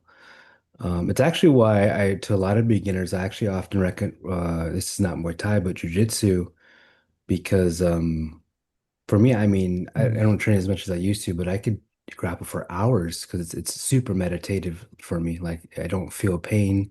I don't think about what I'm doing. I mean, I've trained so much that I can do. I'm not saying you do as a beginner, but not really thinking as much, you know, where Muay Thai, you got to still be concentrated, focused, but there's still a flow, you know, so there's a similar aspect to when you kind of hit that higher level of violence, um, in a systematic way, internal way. I think that it can quickly dissolve things. And then moving beyond that, it's dissolving anger. Like if you're showing up with anger all the time, is it dissolving or is it just replacing it, you know? Also that. Yeah. What are we calling anger, right? Mhm. Like whatever it takes for a person to express that thing, to allow that thing to come up and knowing how to work with it. You know, some people can be really angry and make videos. That's their way of working with their anger. So it doesn't have to be Muay Thai or any specific martial art. It could be literally just in the process of expressing um, whatever we're trying to quote unquote dissolve. Can we see that as we're doing it, we can gain deeper insight to the dynamic of that process? So I think that speaks to Kung Fu, because you can have Kung Fu in anything. You can have Kung Fu in Muay Thai. You can do Kung Fu concepts, Jiu-Jitsu. You can do Kung Fu concepts in the video. You can do Kung Fu concepts just doing whatever. And what it is that you're constantly refining, constantly removing obstructions and to see how to work with the process that's happening. Yeah, I mean, I think like I'm very, very inept in this domain of kinetic intelligence, but I think we have a lot of people in CC that base their path on kinetic cultivation, like how you move around, and that is also one key pillars when we say the exertion, how that it's literally through working your body vehicle, you accelerate the karmic ripening.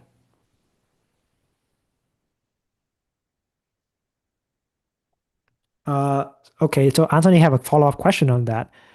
Do you think that expressing anger can create and support and create more anger? I think it's so this reminds me of one of the report on like installing a rage room actually makes people more angry. Yeah. It doesn't solve it. Yeah, that's why you need the right view. You neither want to indulge nor dissociate. Mhm. Yeah. That's the same thing I was talking about the Vipassana. It's Yeah, like that's why they say Still have samsara the is endless, right right? view. Right view leads to right effort, right? So yeah, But at the same same thing. time, you can't not express it. Yep. Mhm. If So you don't what do we express it, do? you're suppressing. Overexpress, you rarefied. What do you do? yeah, when I hear that question, it's what are we even calling anger? Yeah, what are we going to call anger exactly? What if it creates more? What's wrong with anger? Mm-hmm. You know what I mean? Mhm. Maybe we can view it in our conventional sense, like I don't want to be angry at work. That's just a very limited view of like maybe, Mm. you know, I don't want to do that. But as far as the expression and the process of life, I want everything to be able to express so I can really understand the dynamics and become intimate with the process itself, whatever it takes. And, you know, with skill, merit, and all that kind of thing, we can, and the help of others pointing it out, it can be a more graceful process of becoming more intimate.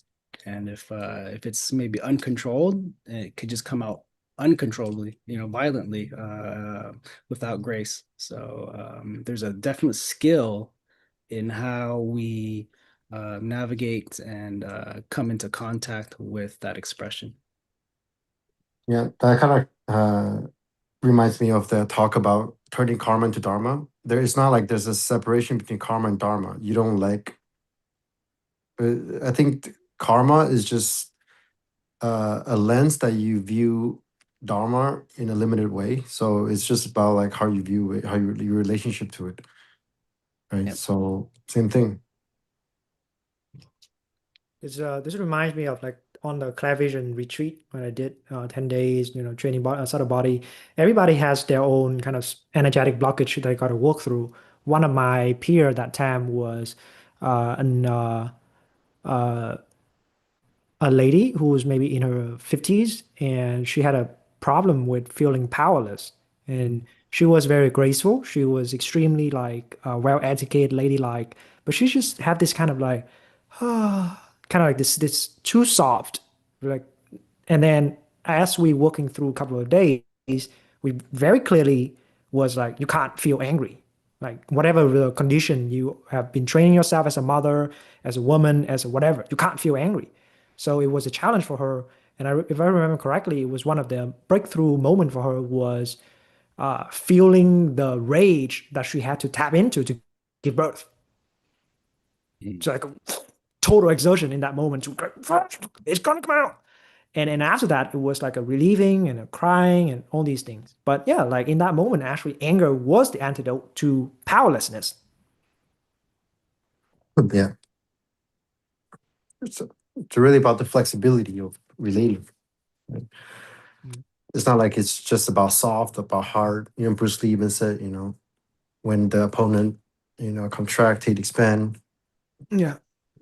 And like, yeah, in a lot of cases where, most recently in the most recent cohort, there was one acolyte who's have a continuous pattern with anger and frustration. But then his particular situation was lack of patience. He was trying to rush over things. And when things don't go as fast as he wants, he get angry. But then we have to troubleshoot the problem of like, okay, it was coming from a kind of a rushing and being impatient. Mm. Right. So then it's not the anger that's inherently problematic, right? It's all of these relational structures throughout our lives that reveal to us where our particular training is, Yeah. right? In that instance, you don't have enough patience, but that might not have been so apparent unless you came into contact with what we're calling a problematic relationship with our anger. And that won't be demonstrated unless we're angry. Yeah. Yeah, I really want to say Dharma. You probably wonder what is Dharma. Dharma just means phenomena, right? We are here to realize the nature of phenomena as being inherently empty. But inherently empty doesn't mean that you don't express. It doesn't mean that you don't. It's nothing, right? So in this situation, you're relating to a certain phenomenon, certain energy. If you want to instantiate anger in order to express that phenomena in a way where, in accordance to the situation, that helps that particular phenomenon, that the blockage express itself, you can instantiate anger. But anger is just a means, right? You slap a label on a phenomenon, you say, oh, this is anger. When sometimes it's useful to do that, sometimes it's detrimental to do that. Even the meaning that we slap around a phenomenon, which is inherently empty, is a tool for you to, apply your kung fu. Frank, would you say that a lot of your maybe earlier work was driven by a sense of frustration and angry? Oh yeah, of course, definitely. Yeah. So that drives you to like create and do something about it, right? Yeah, exactly. That was a way of me working through it. Of course, I didn't really understand what a right view is, so there's maybe a lot of times that it was creating more resistance, right? And then slowly you had to like learn, iterate, just be, I guess, be patient. But sometimes that requires like a burst of energy too. Mm. The patience to be okay with not being patient. Right? Yeah. Anthony, do you like to share more of your reflection directly about this situation with angry and the different angles that we can look at it? Yeah, basically like when I'm doing like Muay Thai or something like that, I just started doing that because of basically like my parents didn't allow me to do it when I was a kid because they thought it's like dangerous. And then I just started doing it, and when I'm doing it, I just imagine like the people basically who hurt me, and then I just kind of like beat the soul from them, like mentally, and it kind of like helps me a little more than Twim retreat I did, or like the Twim loving kindness meta, in some way, because in some way the Twim it's like the little like bypassing that, like I try to like dissolve all the people who hurt me through loving kindness. It helps, but then the people who really hurt me like come again, like into my visions. So I just combine it now with the like Muay Thai. And after the training and like imagining and bringing the people who hurt me after the training, I feel like so good and like so like in equanimity. Yeah. That's interesting. I don't think there's one wrong way or right way in what we're doing. We just have to be clear on exactly what we're doing.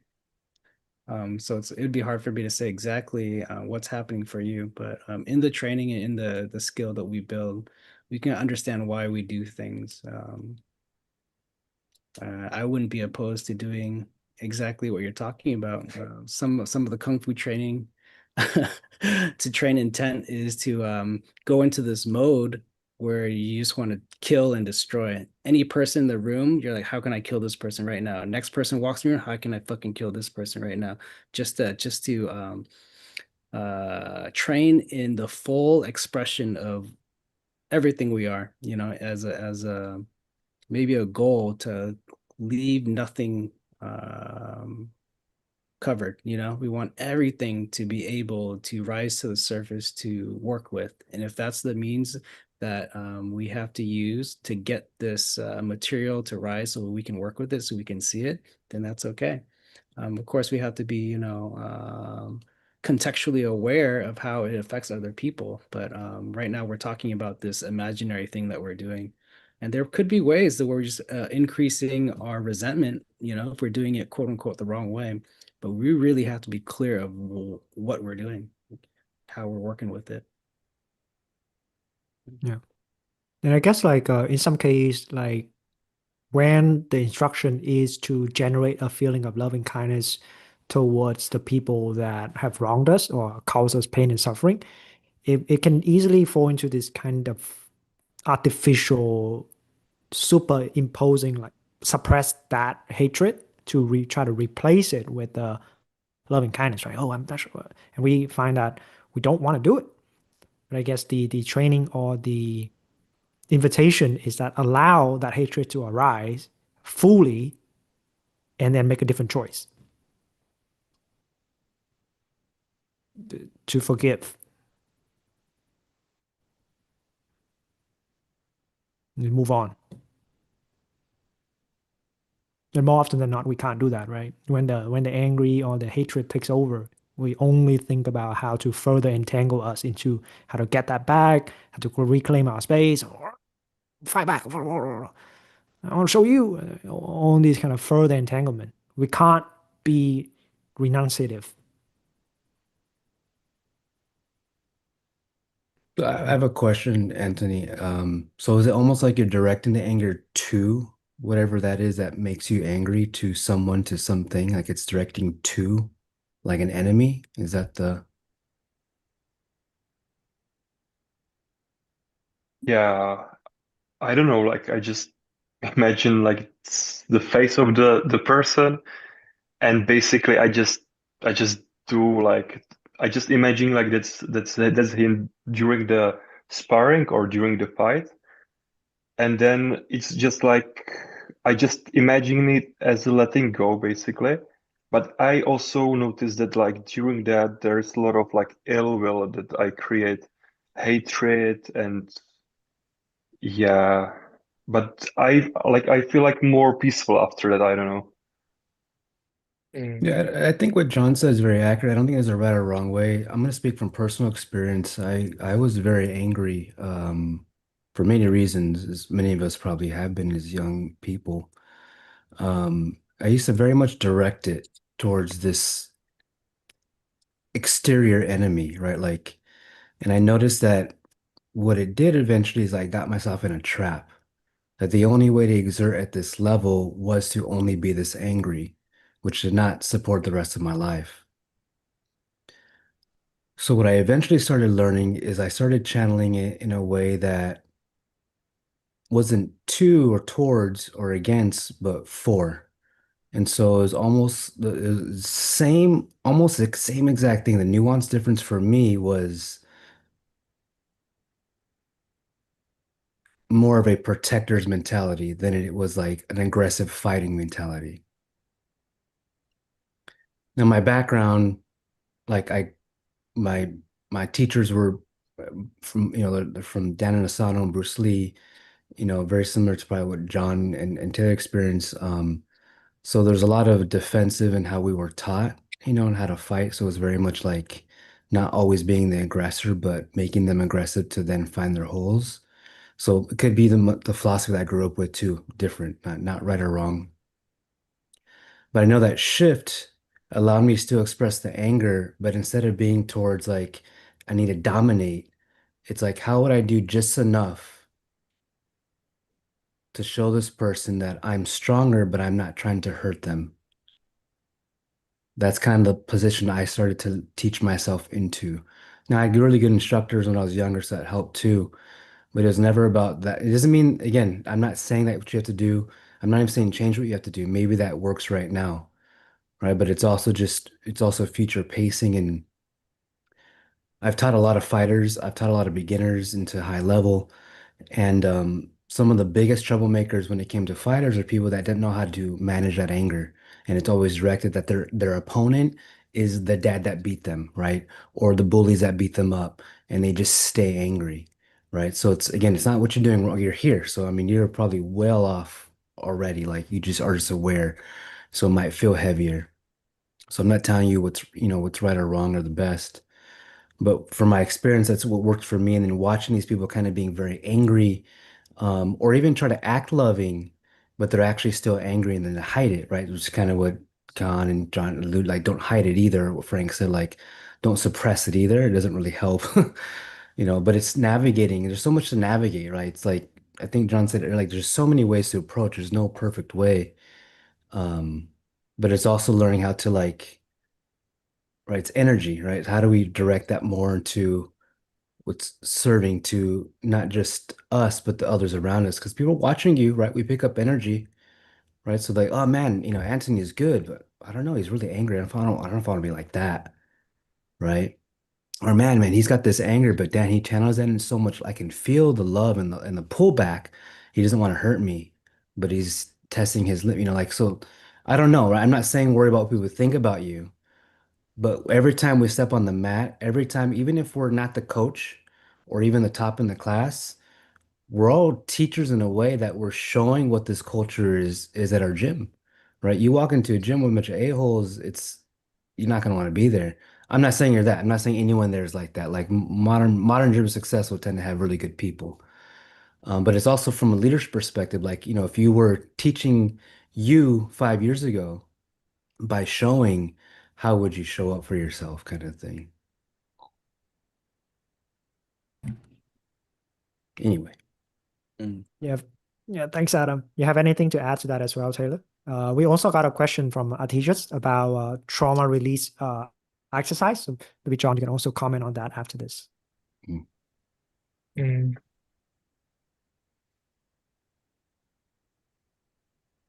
I guess something I would contemplate on is, and maybe it's related to what John was saying about being very clear with what we're doing. Are we just making a surrogate for our anger? Are we just making sacrifices of innocence? Are we using this as a step to be able to contact these parts of ourselves that we don't allow to express? It's just what are we doing? And that's why I think what Adam is saying about there's no right or wrong in that sort of an ultimate sense, and he's not suggesting you do or don't do anything. I think this is all just ways for us to get clear on what it is we're doing so we don't continue cycling in the same patterns. That's all. I think that could be a subtle point, but a very important and crucial axiom, we could say, in how we approach things as CC methodology, is that we point out what is happening, but rarely we will say what should be happening. Rarely ever say you should do this. Like maybe never, we'll never say things like that. because one of the key ingredient here is ownership. Like you take care of your life, you take care of your problem. You have free will, you decide. But so then very quickly then like, but then why are we talking? Oh, we're talking because we are clarifying the situation. See, like, is this what's happening? Is this what's happening? Is this what's happening? And given enough illumination of the patterns, now we have a chance to see that, oh, I am getting myself stuck in these emotional patterns. Now, what am I going to do about it?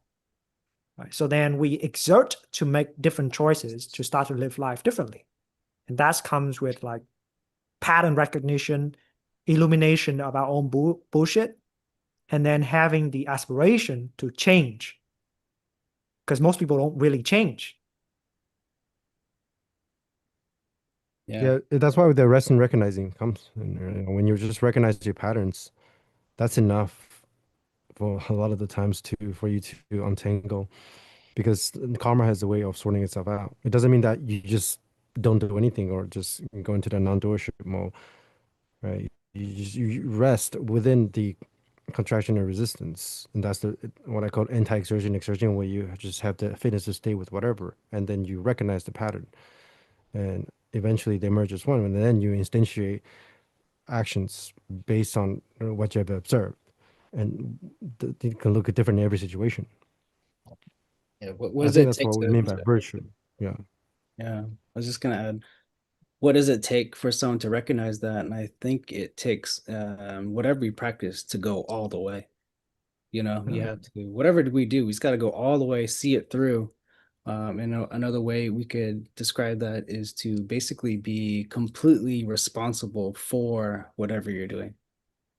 You know, so with that, with anything, there can be so much insight gained from just examining it all the way through, being completely responsible for that expression.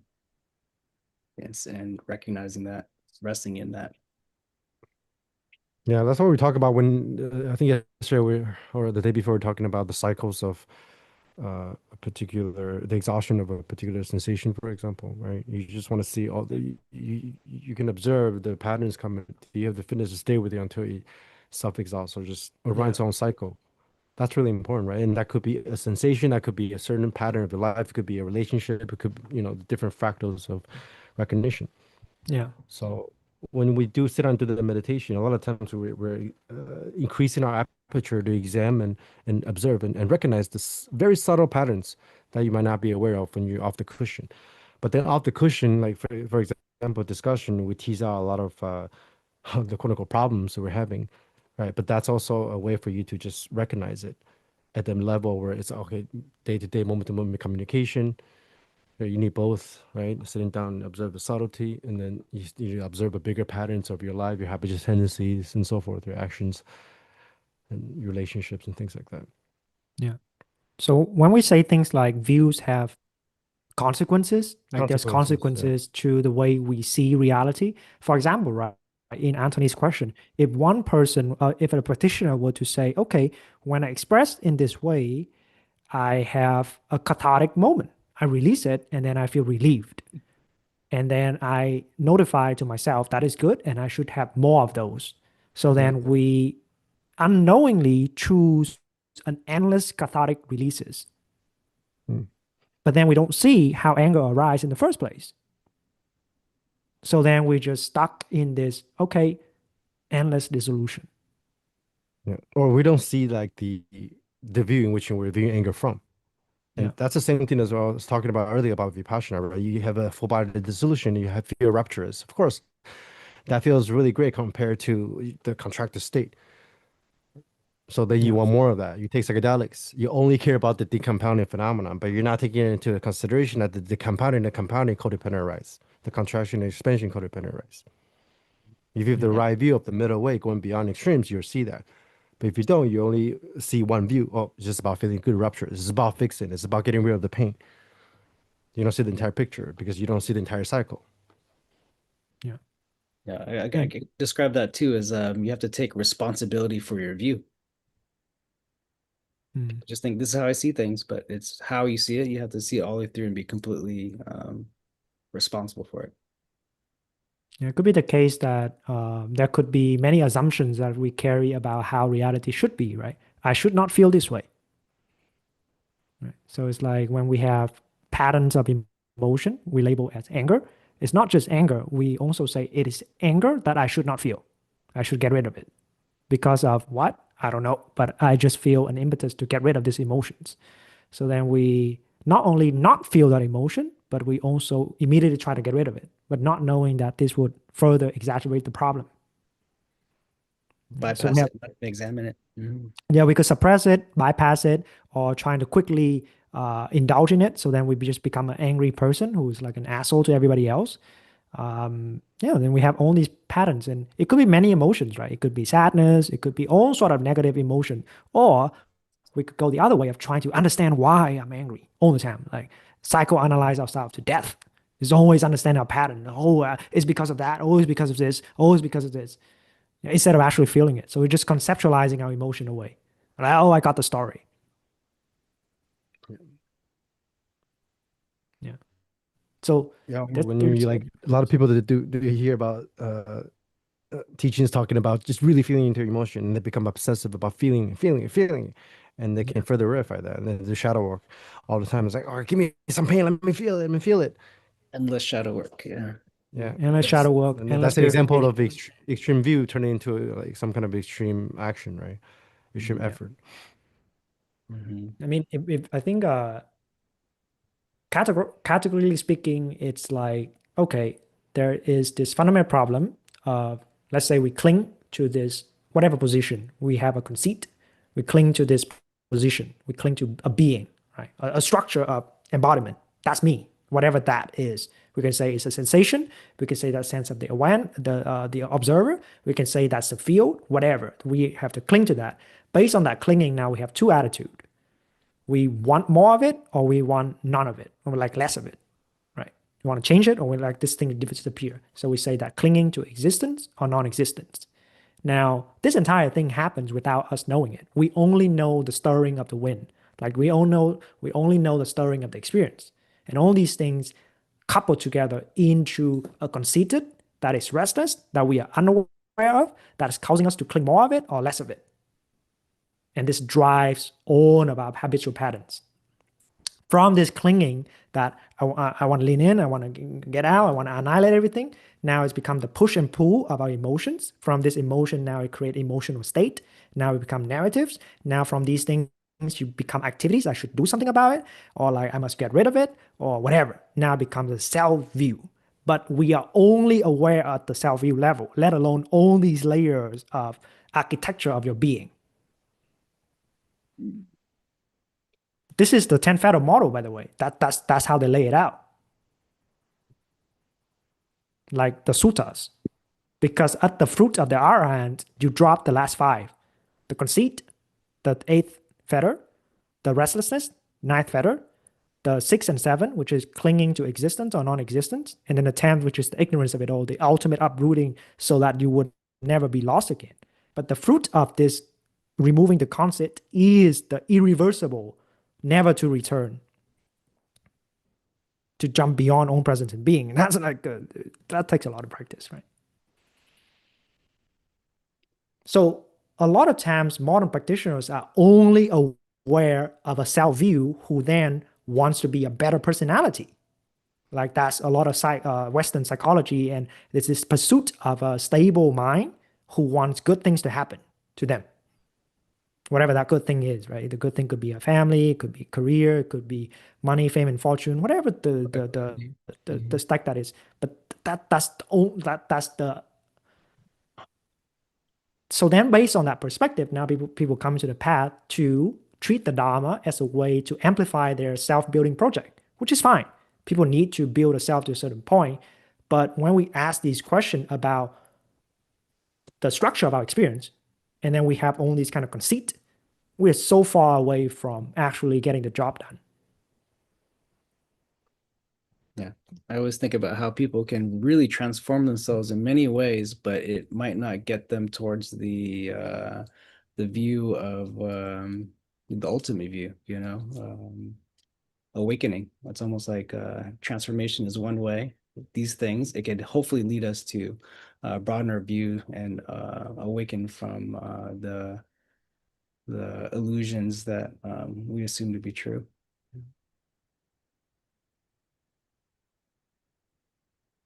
Yeah. So yeah, maybe we can also talk now the next point. For John or whoever can comment on it. We also have Tom here. Hey Tom. Tom is also one of the senior mentor on our team. He's also joined at the same time with John and Taylor, and he's also been through and go through a lot. But I don't want to bother him with more of the live stream, so I didn't invite him to take a day. But he's still here. John, are you familiar with TRE, trauma release exercise? Yeah, I believe I understand the I guess the gist of it. I kind of touch upon it in my presentation about what trauma is and how it's stored in the body, right? We all hear nowadays like trauma stored in the body. So when these things are stored, how do you access it, you know? A lot of these times when this trauma is stored, there's a bunch of structures and scar tissue that kind of form around it to protect it because it wants to remain there, or it's too sensitive, it hurts too much to even make contact with it. So we block it off, we take it offline. And I think trauma release exercises is a way to access, to bring it to surface to be able to work with it, kind of like what I've been saying. And it's a very natural process, right? You see animals who get traumatized physically or whatever, and they go into the corner in the woods and you start shivering or shaking. And that process of just shaking out is in a way a blanket maneuver to dig to the blind spots that are in our bodies or that are storing this trauma. So I believe trauma release exercises kind of tries to get you to do these type of things to look at our blind spots of where we hold trauma and in a way release it in that way, if I have it right. In our practice of Kung Fu, you know, when there's forms being taught, these forms all are a prescription on how to clear certain channels, and these channels are associated with different organs, you could say, energy centers that do house emotions and feelings. So as we're practicing this Kung Fu, it's almost like the systematic approach to clear out wherever a hidden trauma, hidden injury could be. So that's like the healing aspect of internal Kung Fu, is it's a systematic approach to clarify the body, clarify of trauma, or make new relations with it, allow it to come to surface to recontextualize it. So Stejos also have a follow-up question on that. Could you explain what TRE, trauma release exercise, does with the energy? Because some people recommend to do Qigong after TRE. Man, I mean, I can't tell you exactly what TRE means, but I just see it as a form of Qigong. You know, it's I mean, maybe they get more specific, I'd have to look into it. But if you really did a systematic approach to Qigong, it should cover all bases of TRE. That's just my generalization. Yeah, they've been doing Qigong for thousands of years. They got this whole thing mapped out.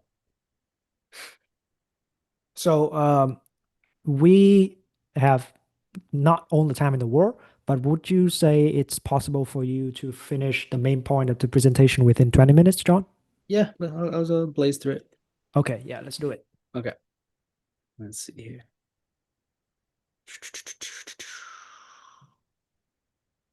So maybe we'll do that, and then we have the last 30 minutes to also, you know, go through any more question, comments from our people here. Okay. So let's go through this.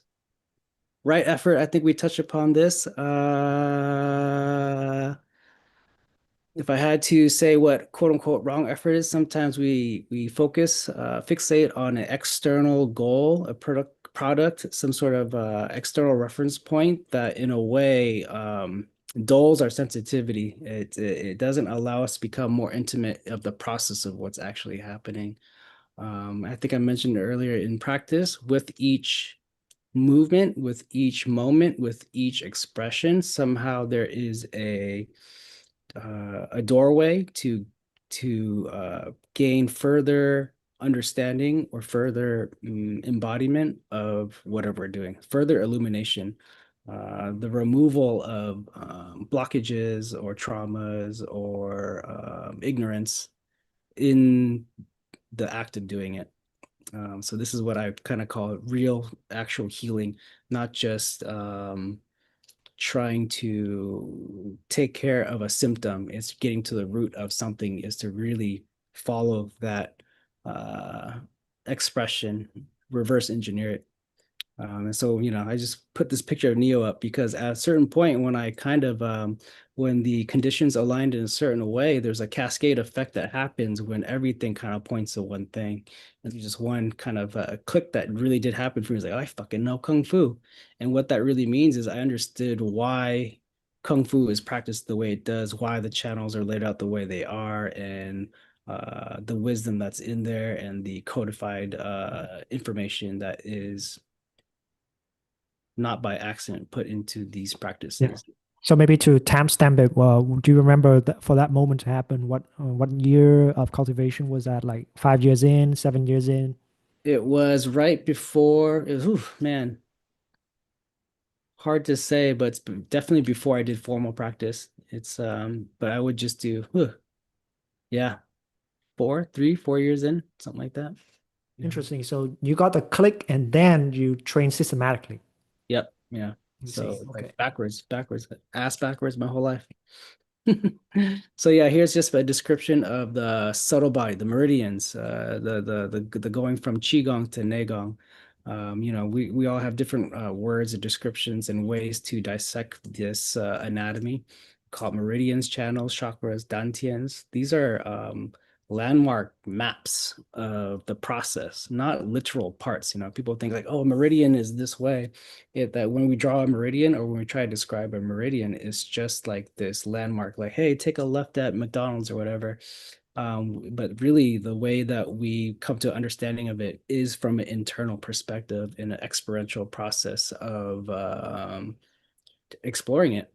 And really you see on the right here, you have this internal landscape of the body, and you can, I don't know if people are familiar with this, but this is like generally the head, the spine, the tailbone, the diaphragm, and it's not like these are anatomically accurate as far as physical goes, but they show relation, and they in the pictures describe the kind of the essence of how we traverse this. It's like when we travel up the spine, it's like climbing a mountain. It takes exertion. Also, there's so much information and data just codified in this drawing instead of like reading tons and tons of literature. It's yeah. It reminds me of that in Buddha Dharma, I guess it's like the 6 realms of samsara, and then like there's a Mara that caps on it. There's also like these huge painting or pictures that really maps out with great meanings, but a lot of it is symbolized so that practitioner can decode it later.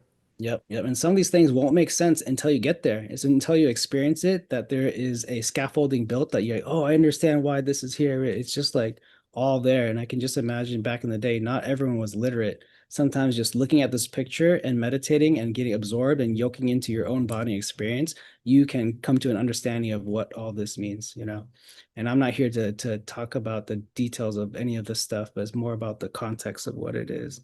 The same way, let's see here. Yeah, this came about from direct inner experience, not from a dissection type of Western view where they're just chopping the body up from external, like, oh, that's connected to this. It's from generations of people analyzing their inner experience and mapping all of this out. So all this is to increase intimacy so we can clarify our intentions. And through doing this, we become familiar with the land. And we can start recognizing where we're deficient, where there's stagnation, how things illuminate, how that's all connected to our expression, our feelings, our emotions, the dynamic of all of that. I have one question for that, John. Did your understanding of these maps change after you did systematic training? Yes, because before systematic training, I got a glimpse of it and I could feel certain things, but there were still blind spots because I was trying to take shortcuts or I didn't know how to get from the relation of one part to another part. But after a systematic approach, I learned for one thing, just to generalize, you start from the extremities, work your way to the core. Back then, when I had my injuries, spine, right? So I'd start working from the spine, the core from the get-go, and I definitely felt the trappings or the obstructions of my extremities holding me back from the clarification of my internal constitution. So I see. yeah, for sure there is a definite I mean, the thing that I did too is I just spent so much time, I just fucking learned like, oh, I can't go there, I'll go this way. I can't go there, I go this way. It's just a lot of wandering, a lot of exploration. Whereas there's already a map laid out. We can just be smart about this and use the map that's already laid out, And okay, so I want to talk about breath. I think this is a really interesting subject as far as Kung Fu goes, As far as our modern Western understanding of breathing, we just think it's gas exchange, right? We just fill our lungs with oxygen, air, and somehow that oxygen absorbs into our system and it's worked through the diaphragm. And that's kind of the end of it as far as most medical anatomy texts go into. But I want to point to breath as more than just that gas exchange. It's this. You think about breath, if there is no separation between our structures, the breath is actually a whole body maneuver. It's a whole body experience. So you can look at breath as this animation of life force. So it's like when a part of a body expands or contracts, that is like it coming online and expressing aliveness. I want to show a cool video actually. Let's see if I can show this. It kind of bridges a Eastern and Western kind of idea of breath. It just shows the dantians, or what they call this, different maybe crossover of our chakras and how we breathe, and how the breathing happens more than just the lungs.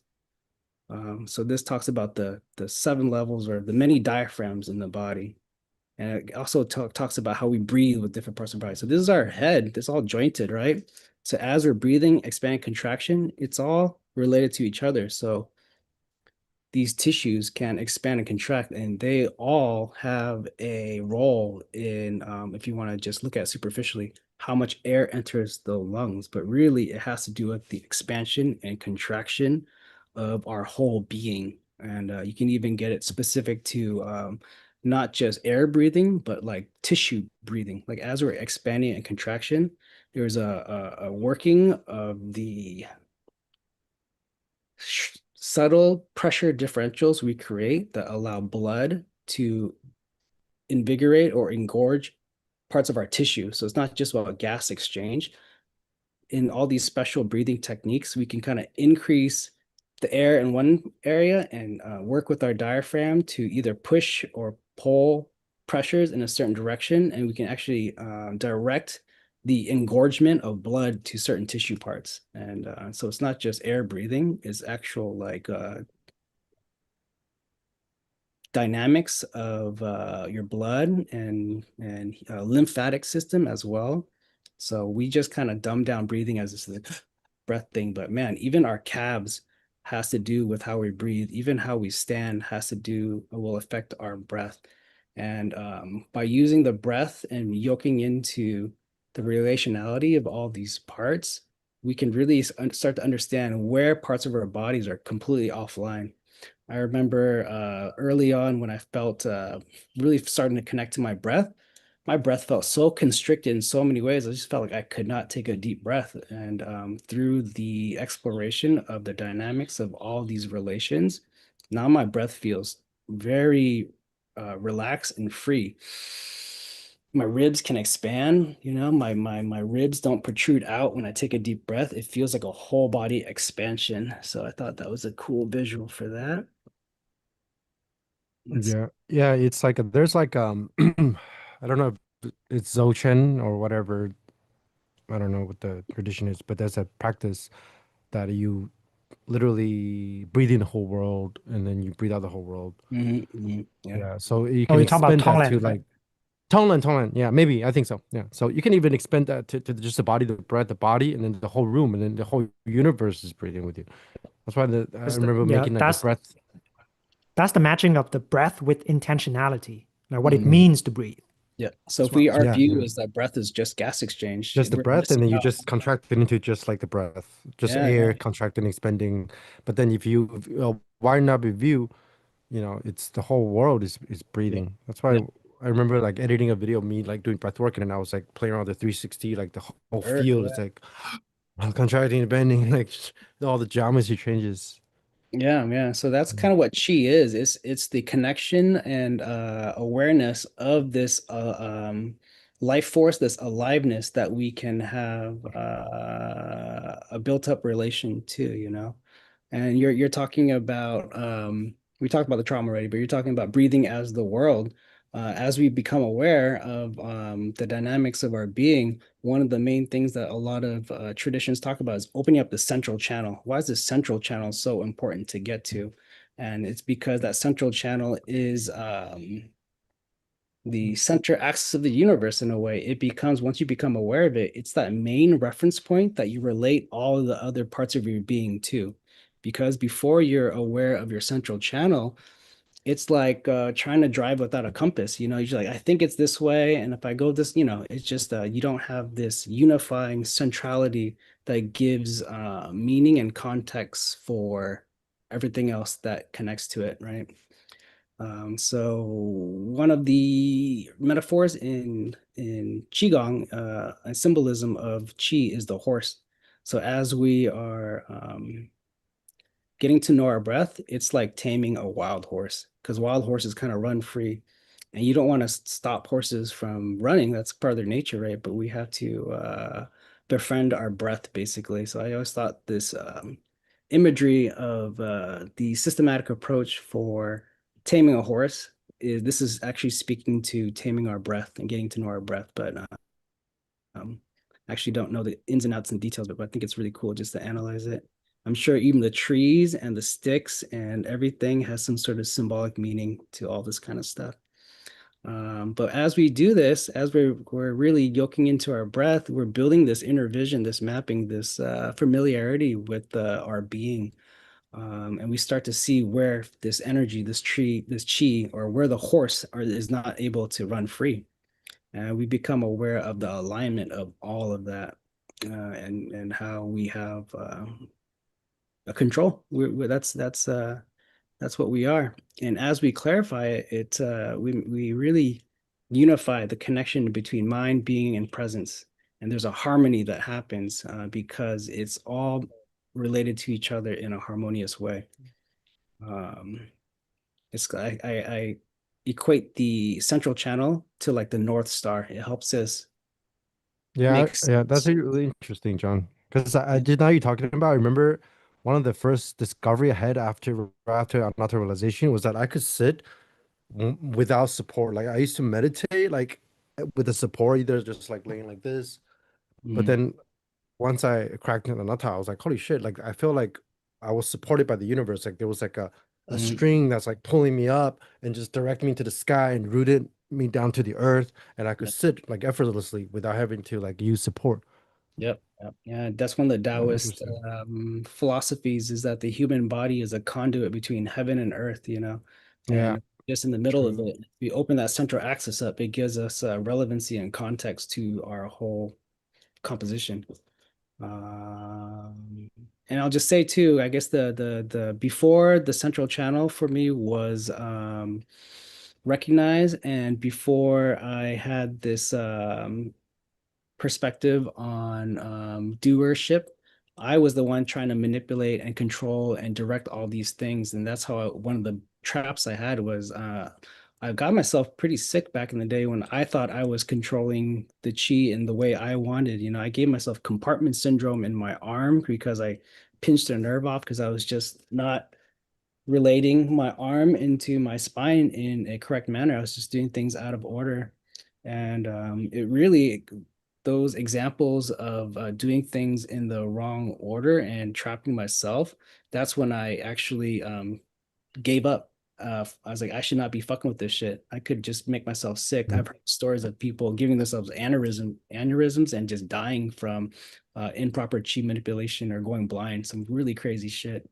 And it wasn't until I just gave up on the doership and I just decided to watch instead. I just had this idea like instead of just I can see what's happening now. Instead of trying to do something about it, me trying to manipulate, I'll just become what I'm watching, and it does its own thing. And so just to kind of go through like this little timeline, you know, first you practice external physical training.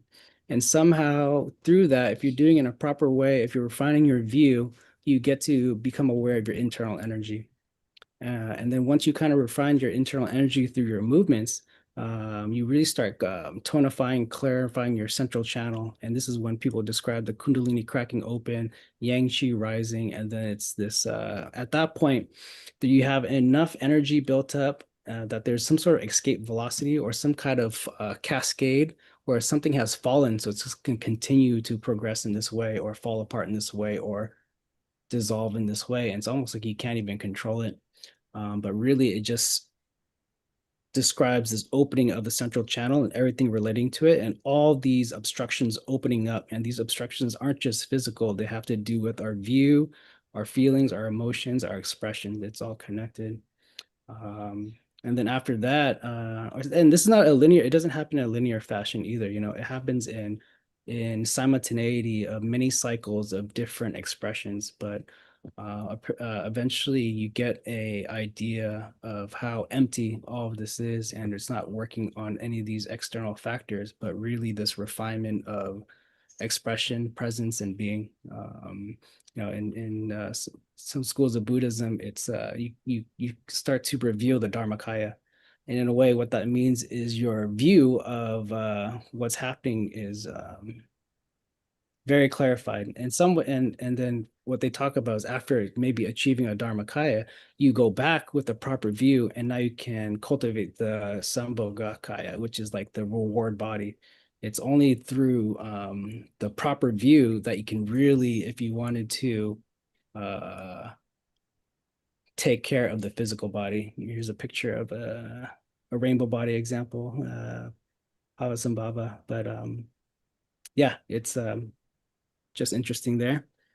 And in a lot of these Taoist texts, this whole journey, if you were able to do it in the systematic manner, would take like 12 years. That's what the Taoist texts say. And I think if you really know what you're doing, you could probably do it shorter. Or if you don't know what the fuck you're doing, it could take a whole lifetime or never happen at all. Real quickly, I'll just talk about Buddhism versus Taoism. I'm not going to read this whole thing, but it has to do with the directionality. If people don't know, Shaolin Kung Fu is codified with Buddhist concepts, and Wudang Kung Fu is Taoist. And all the movements and all the philosophies really try to expound on those philosophies. And if we look at it, Shaolin, I mean, the thing is, I'm just generalizing completely because now it's evolved into this whole other thing. But if you think about what could block you on your path to, let's say, awakening, the Buddhist perspective is you should just work on your mind. After you clarify your mind and your view and the emptiness of that, you can see how you can work on clarifying the body. Because there are some examples or situations where someone could work on their mind fitness and have this kind of clarity in their mind, but something about their physicality that they can't access or are not connected to becomes a block in their practice. It's just like, oh shit, why am I still, you know, it's not about what can I do so I'm not sick or have this condition, but how can I make sense of this condition? Sometimes just not being aware or having an understanding of why that is can block someone their path. In a Taoist perspective, yeah, go ahead. Yeah, John, would you say that? Because I think that once somebody has a lot of context in terms of what do we mean by Buddhism, what do we mean by Taoism, their understanding of the body and the mind so changes, right? Because we obviously, I don't think you're talking about if one go in the Buddhist path mean like you don't exercise. That's not what I need to talk about here.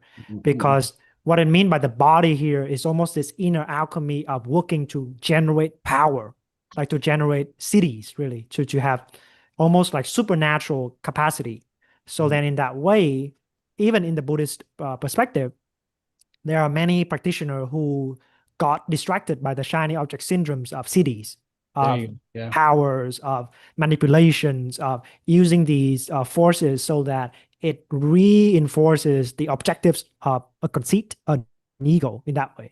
So then it's talking about like which do we prioritize? Do we have enough integrity that we can train up the cities without getting corrupted by it? Because whoever has experienced some sort of a power, you know how much of an ego trip it can stir in you. But immediately you have grandiosity, you fawn over it, you're trying to claim things that actually you haven't had ownership of yet. So there's all of these kind of like perspective on that. Because what we mean by body here is just not like, oh, I'm training the mind so I don't need to work out. No, we're not talking about that. Or we talking about the body here. It doesn't just mean that it's just the physical, but like all these dimension that you are layering and about the subtle and subtle and subtle about all these energy. Because what we mean by, I guess, the body here, you can say like the vehicle of incarnation gets cultivated to its utmost degree. But the mind is, I guess, flippantly, I can kind of prescribe. I can label it as the interfering, the interfacing with reality as such. Thank you. What's the view? Yeah, I remember that you mentioned this like at the previous slide about the central channel, like maybe not at the ultimate view yet. I remember going through my Kundalini explosion, which is I realized is just cleaning up both the central channel, but it wasn't.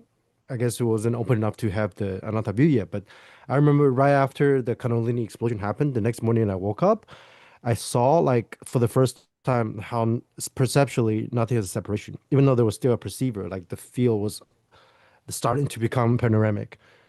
And I wasn't trying to work on my perception. I was just going through the Kundalini thing. I wasn't even trying to work on Kundalini. I was just doing body scanning.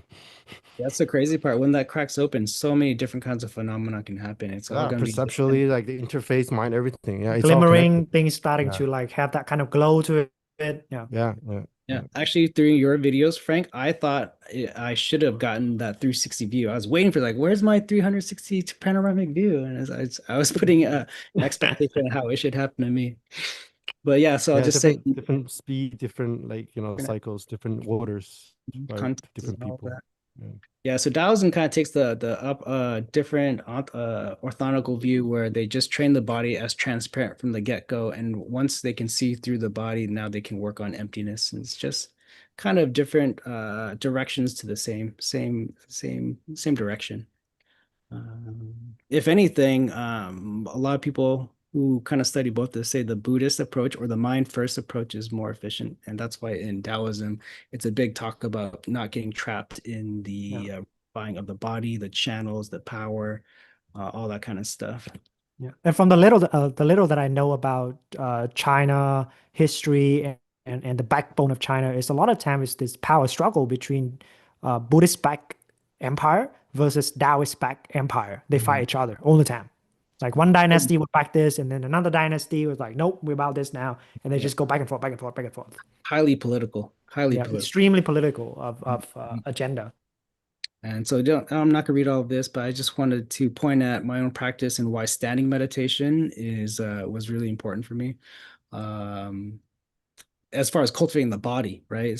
Like we said, it's not quote unquote necessary, but if you really want to get to the ins and outs of the constitution of your body, I think standing meditation is one of the best pathways to go, because I think most people don't even realize their default position of sitting, or even when they sit in a cross-legged position, actually just through their own will of holding a position, they don't realize that they're closing off channels. So if we're in the work of cultivating our channels, it's better to be in a neutral position, which I find is standing. It's a lot easier to work on the dynamics of your limbs in that way.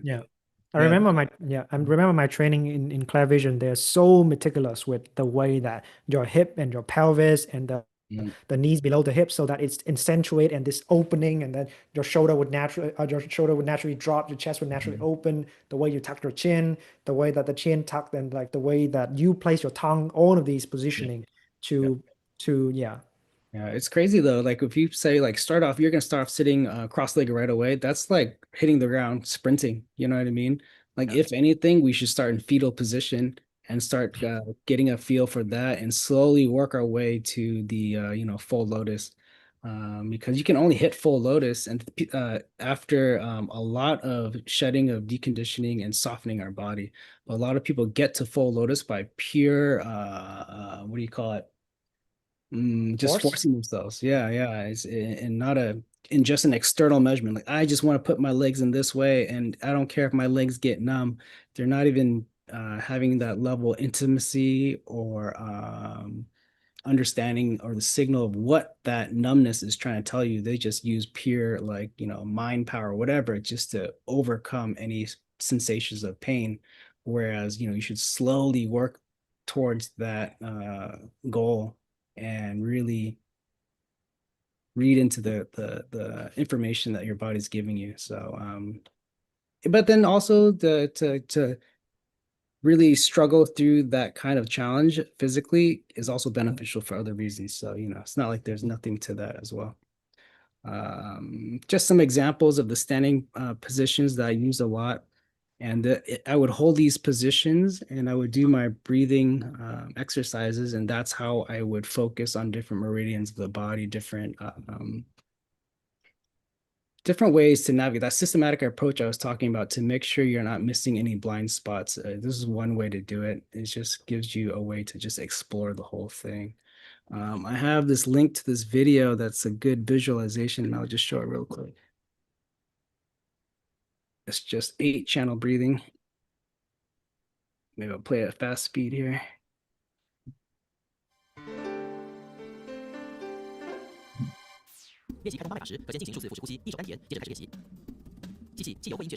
So it kind of shows the pathway of the breath as you're breathing, inhaling, exhaling, and kind of the at first you're not going to feel all these energies move, but it's like a mental visualization to really create relatedness to all these different structures in your body. And it just kind of makes it make sure that you don't neglect or overlook certain relations. That's all. So I can link this video. I just think it's good visualization. I would just do this type of routing with my breath in a lot of standing meditation. So just some good stuff out there on the internet. And then, so I'll just also describe in this whole thing, I was going through this physical transformation. I saw different parts of myself physically improve or heal, you could say, there's so many examples of how my physical body has transformed. I won't even talk about my view or the mind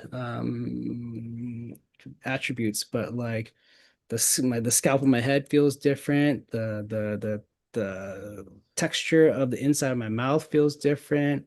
I used to have certain gaps in my teeth that food would always get stuck into. That's like different now. My structure, my face looks different when I look in the mirror. It's different parts of eczema have disappeared. The tensions in my skin has redistributed, like things feel smoother, pores feel smaller. And you look great for being what, 42 years old? I'm 45, bro. But Man. yes, thank you. I'm getting up there. But yeah, I think the Taoist talk about how these practices increase longevity and youthfulness is totally legit. Take that, Brian Johnson. Yeah, right. All he needs to do is qigong. I'm sure he is doing too. Actually, I don't even know what the fuck the guy's I'm doing. sure he's doing something like that. Yeah. But yeah, one interesting things is like my mechanism for swallowing is completely different. Like I remember I used to swallow and feel like my esophagus kind of rub up against each other and have this like this frictiony jump type of thing, but now it's a completely smooth swallow. Everything, man, like the way I shit is differently. I want to say like my ass, I have a brand new asshole. Like, you know, it's just like that part of my body is just constituted in a whole different way. All sorts of stuff, all sorts of stuff. And none of these things is what I focus on. It just happens as a byproduct of clearing your channels, your view, your process.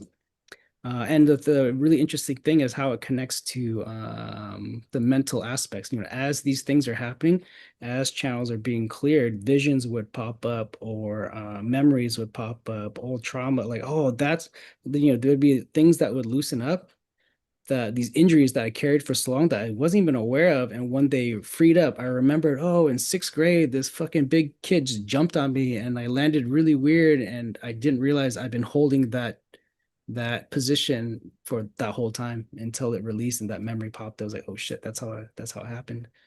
And just the recognition of all this stuff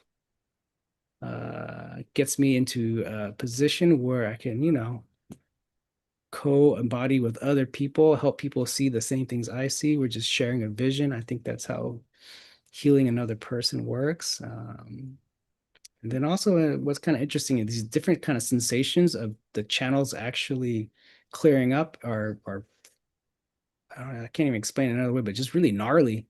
Like I have these sensations or feelings or visions of things being extruded out of channels, like chunks of like chalky substances or maybe mucusy or whatever, or bugs crawling out of orifices, and all these different visions that would pop up as these channels being clarified, you know. And so much of the times they'd be so extreme that I would die, or the parts of me would completely die and be reborn. There's many times when it was so much intensity, or things would be dropped, that I had like a death-like experience. You know, I would wake up again. I was like, holy shit, there's like a whole new body. Like, what the hell? It's just crazy. On the right here, I have a picture of Bodhidharma, and I think he's like, I don't know if you guys seen the Daruma, that little statue that people have with no arms and no legs, and he's only got one eye. Well, I think it represents a level of attainment where you just feel like you have no limbs. And during this practice, when your vision isn't just coming from your eyes anymore, with that development of the inner vision, sometimes it really does feel like you have no arms and no legs, because they're not impinged by any constricted channels. It just feels so free that it just feels like you don't have any arms. It feels like all movement, all intention is just coming from the heart. And I think that's why when people have these Daruma dolls, where they have one eye filled and they'll only fill the other eye after getting a goal done or whatever they got it for, that's like an example of this type of level of attainment. Like gnarly picture. But one of the craziest phenomenons I experienced was, I guess I'll call the big knife wind. As these channels are being freed up, all these they describe as stuck chi or dirty chi or just stagnation. Finally, it gets a chance to escape, and it can escape really violently, especially when you do the Kundalini crack or the central channel opens up, and just a flood of chi just is dropped, and there can be yeah, like I said, a violent external expression of it, and it can cause mania, all these crazy things. It feels like it's you're getting injured, and it's really intense, and depending on your disposition, it could just be a pretty short duration, or it can be a little bit slower and happen during a more spread out time, but always you come out of it feeling healthier and more clear, and the illumination of your being feels a lot brighter. Here's a picture. Here's my ass on the internet, but these are some channels of chi that just erupted after openings of certain channels, I remember just like seeing this shit. I'm like, fuck, I go take a picture. I would run to the bathroom and take these pictures, but these things would clear up after like 5 minutes. It would just, the chi would clear, and then after episodes like this, my mobility would be increased. Those channels would be more clear. And I'll just talk really quickly about the trappings or the risk of fixation along this whole practice and this cultivation. It's really easy just to think you completely understand it and conclude things, and whatever ground we're on, as useful as it is, we kind of think that, okay, this is the ultimate ground, and we'll double down and we will solidify that further, and we don't even know that we're doing this, and that furthers it prevents us from furthering our view and furthering ourselves in the path. Like, you know, it's like Khan was talking about earlier, we start to feel legitimately the power that can be cultivated, our chi, our abilities, and we think that might be it. That's that shiny object that we will get fixated upon. And if we don't see through it clearly, if we don't know exactly the mechanism and the relevancy and the context for why all that is possible, it's really easy to just fall into that kind of thing and make that into our identity. You know, it's really easy to, okay, this is what I'm about now. I got fucking chi powers. And then, for example, even Bruce Lee is a huge, you know, inspiration of for me. I think he was actually a person that he was so fixated on combat skills and external expression of the martial arts that he burnt himself out too early. Like in a way, he fixated on some sort of shiny object, his powers, and that's what I think was a reason for his ultimate demise. So tread lightly, but yeah, just focus on the big picture, the openness of our presence of beings, and that's about it. Try to run through that kind of quickly, but that's just a cool picture of a guy painted as a mountain. I forgot who did that art.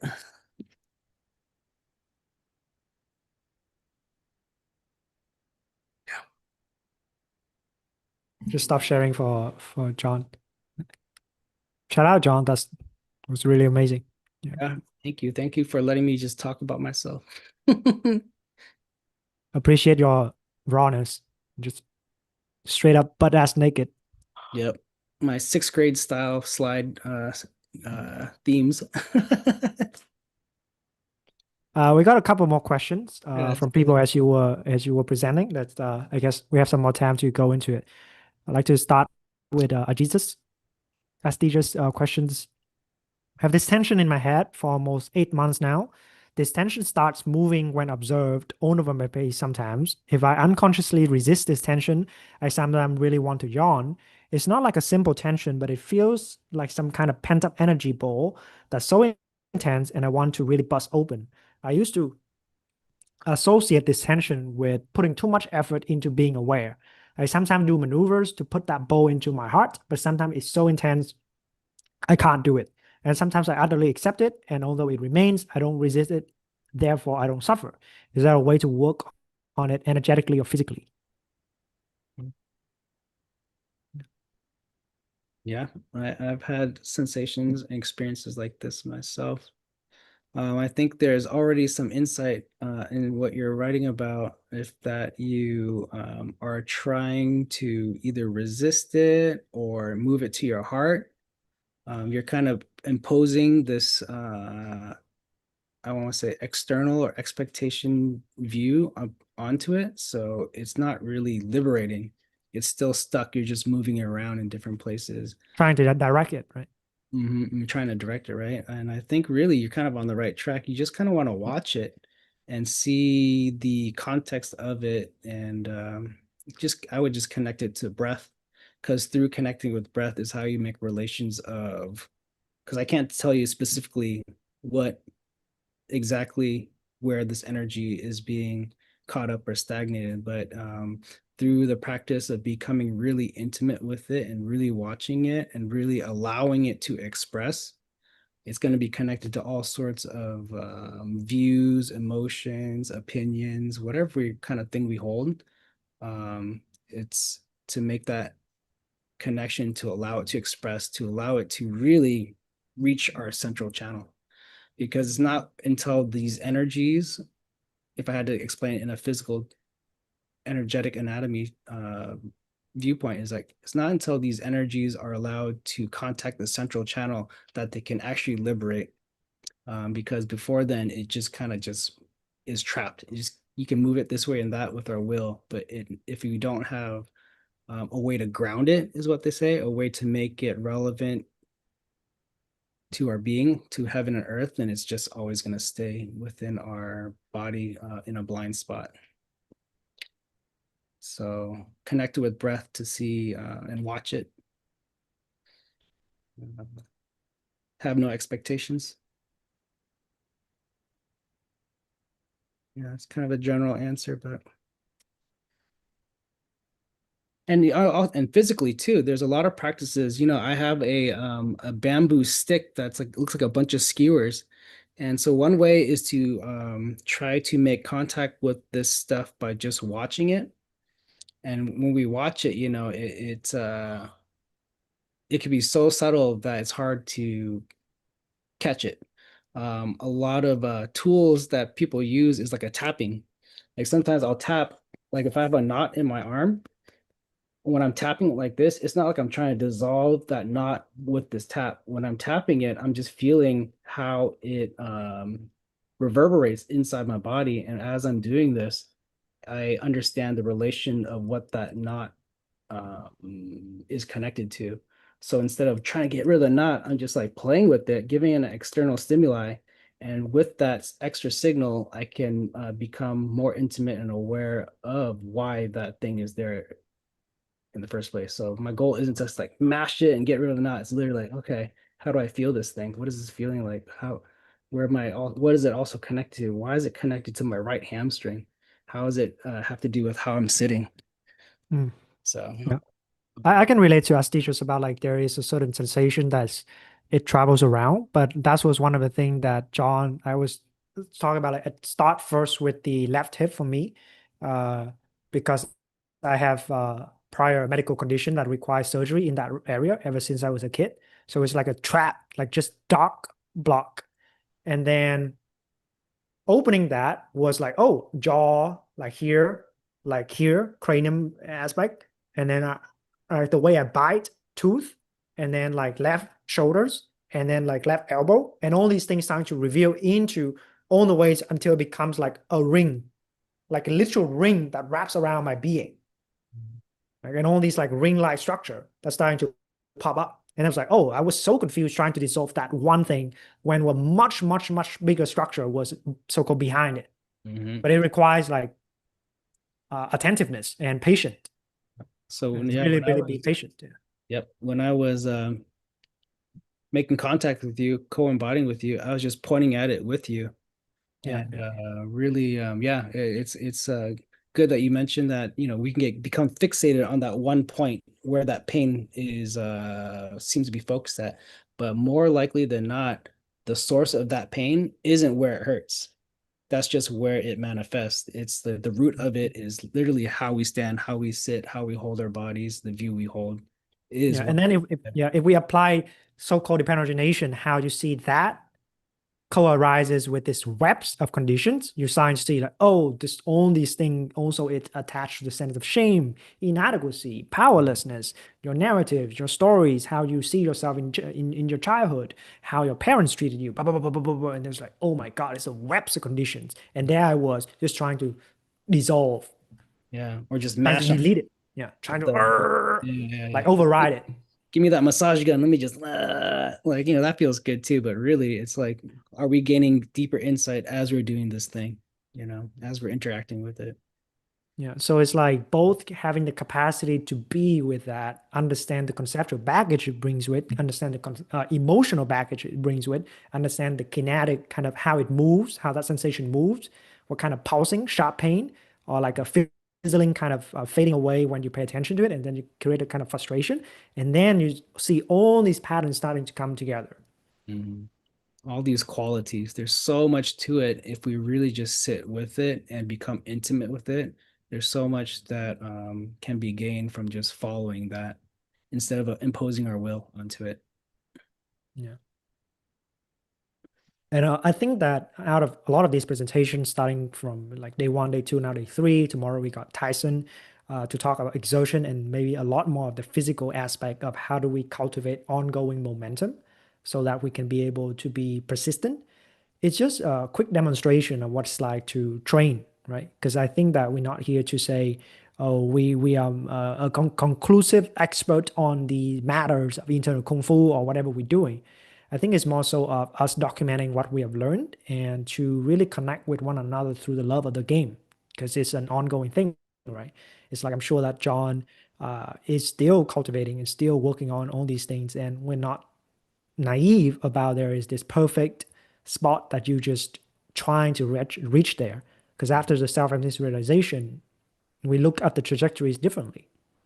You're no longer in that kind of starting from the inadequate or lacking position, but it's like if it's truly abundant, then we still have the freedom to choose what to do with these things. Yeah. So I think a lot of times like our questions or our concerns understandably come from a place of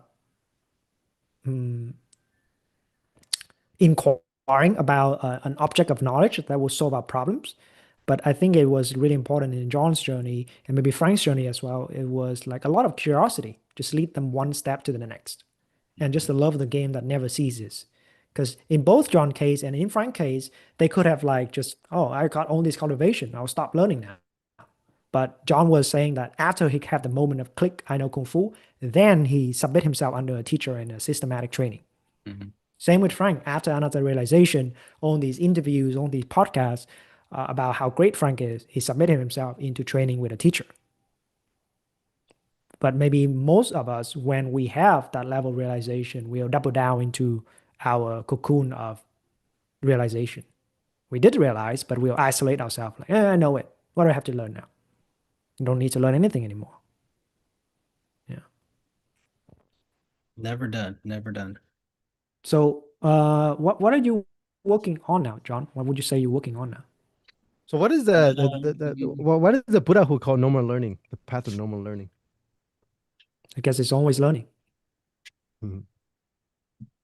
What am I working on now? Re-involving myself with my surroundings for one, you know, my family, the karma that I'm working through, my work. And beyond that, what I'm really interested now is Shaolin basics. I'm practicing Xingyi Ba. It's like what I'm really into. It's a type of pure intent boxing, internal Shaolin form. And continue to spend time on the cushion just to see what arises. Continue to be a part of CC, working with others, working with other people's karma. And then when I really want to get cardio workout, I just hit the heavy bag with Muay Thai. I found that I think a lot of more senior practitioners within CC have grown to really love the basic again. Yeah, the basics, man. Basics. Yeah. They've grown to, you know, like appreciate the simple maneuvers of like, oh, the rejuvenating fact that we can sit down and feel. Yeah, if you ask a kung fu teacher what you should be practicing, it's the basics. More horse stance, more mabu, more just that. Because in holding those positions, you'll just gain so much more insight. And anything you practice on top of that will become more refined if your basics are just down pat. So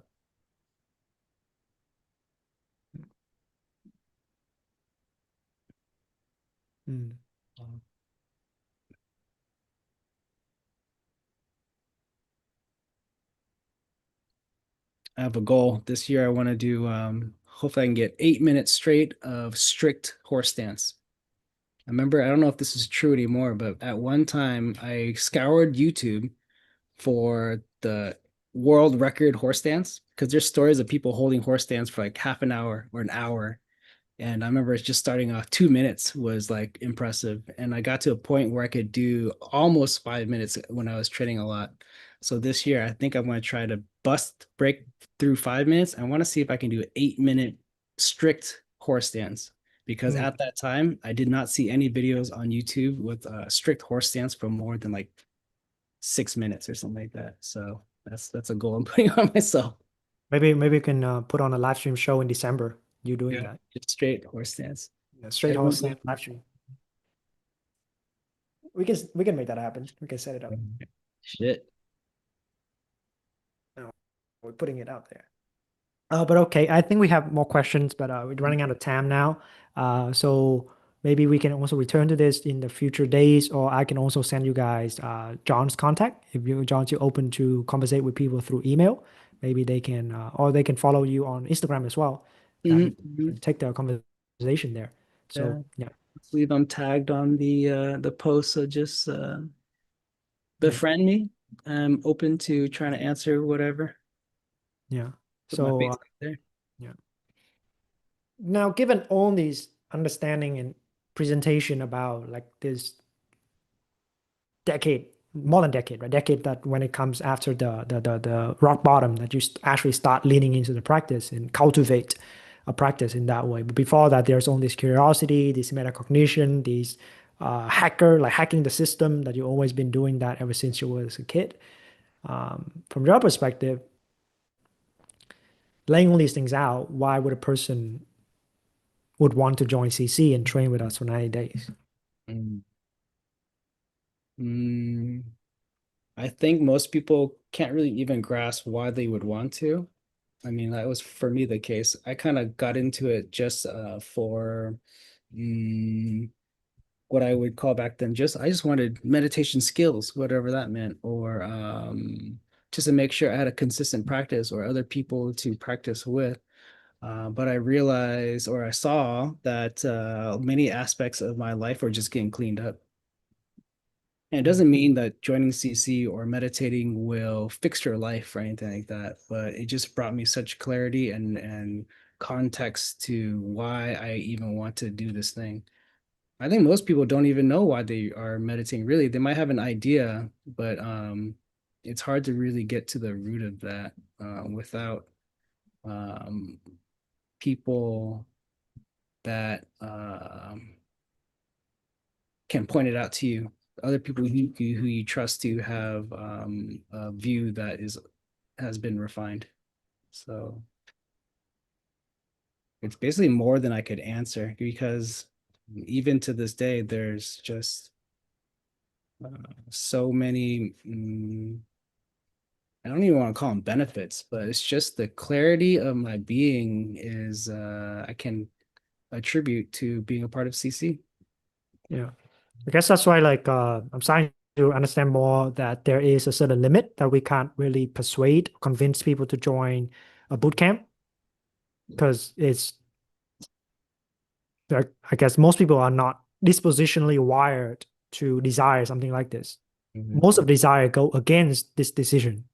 Yeah. They'll do whatever to not do this. Yeah. I mean, it's They good. get busy. Yeah, you are preoccupied. It feels too daunting, or you're just indecisive. You're just kind of on the fence. Next time. You know what parallel I think about in this is sometimes people try to plan out having a kid, right? Like, oh, logically on paper, should we have a baby? And if you just looked at all the fucking things you write down, the answer would most likely be no. No way I would fucking have a baby. Why the fuck would I want to do that? But it turns out when you do have a kid, you'll do whatever you have to do to care for the child, right? And in a way, that's kind of what happened in CC. Once I was in CC, even though sometimes the time zone differences or whatever it may be was super challenging, I just made it happen, and I just had this drive to just do it and just to give myself up in that way to really dive head into it. So I guess why I share this is if anyone's on the fence and like thinking about, oh, I don't know, time zone's gonna be really difficult, man. Just it's there's good training in just dedicating your day-to-day into this kind of practice. And hey, not saying it's gonna happen to anybody else, but it did happen for John of like doing some work at 2 a.m. and it's like massive opening happened at that hours. Yeah. Just tons of like I didn't need to be convinced anymore. I just knew that in a way I could not do it. Yeah. I mean, in a way, if I think about the kind of conditions and exertions people have to do in different conditions of life, literally all I had to do sometimes was set my alarm for 2 a.m. and just roll out of bed and sit on the cushion. Like, is that much physical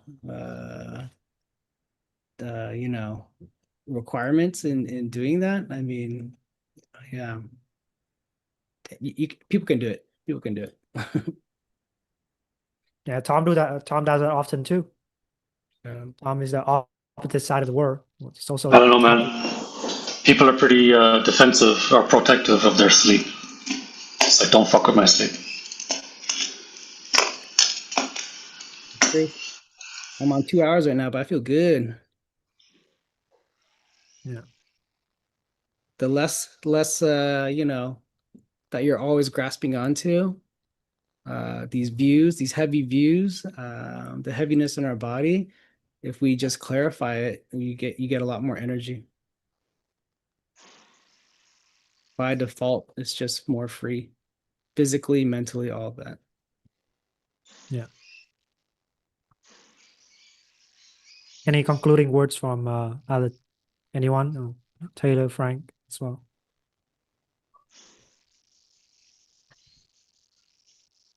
I was just thinking that this is just all too overwhelming for me, bro. I actually just feel like I just want to do nothing and not learn anymore.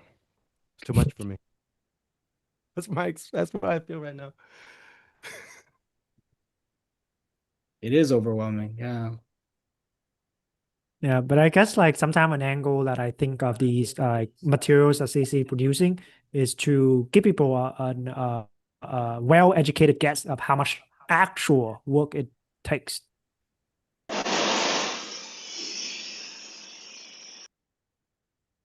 I guess I was thinking about that a little bit just throughout the last 3 hours is, you're trying to sell a boot camp, right? But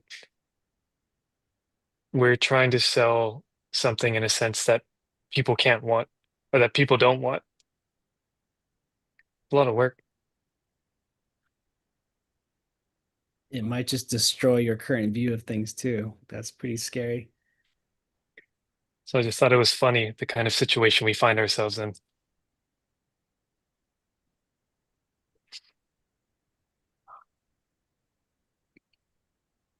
Yeah, I think because most people we know the pressure of the hive of the collective, right? How much conditioning that is impressed upon us to behave in a certain ways, and we are required to go against that.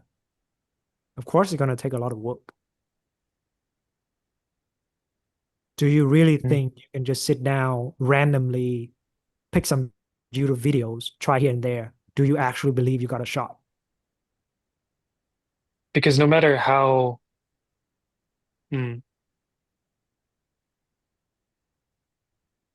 we conceive of it or the way we what we tell ourselves, the stories we tell ourselves about how our practice is separate from the rest of our lives, just like we compartmentalize our jobs from our family and our family from our friends and our hobbies from our job, and we do the same with our practice. But are they really separate?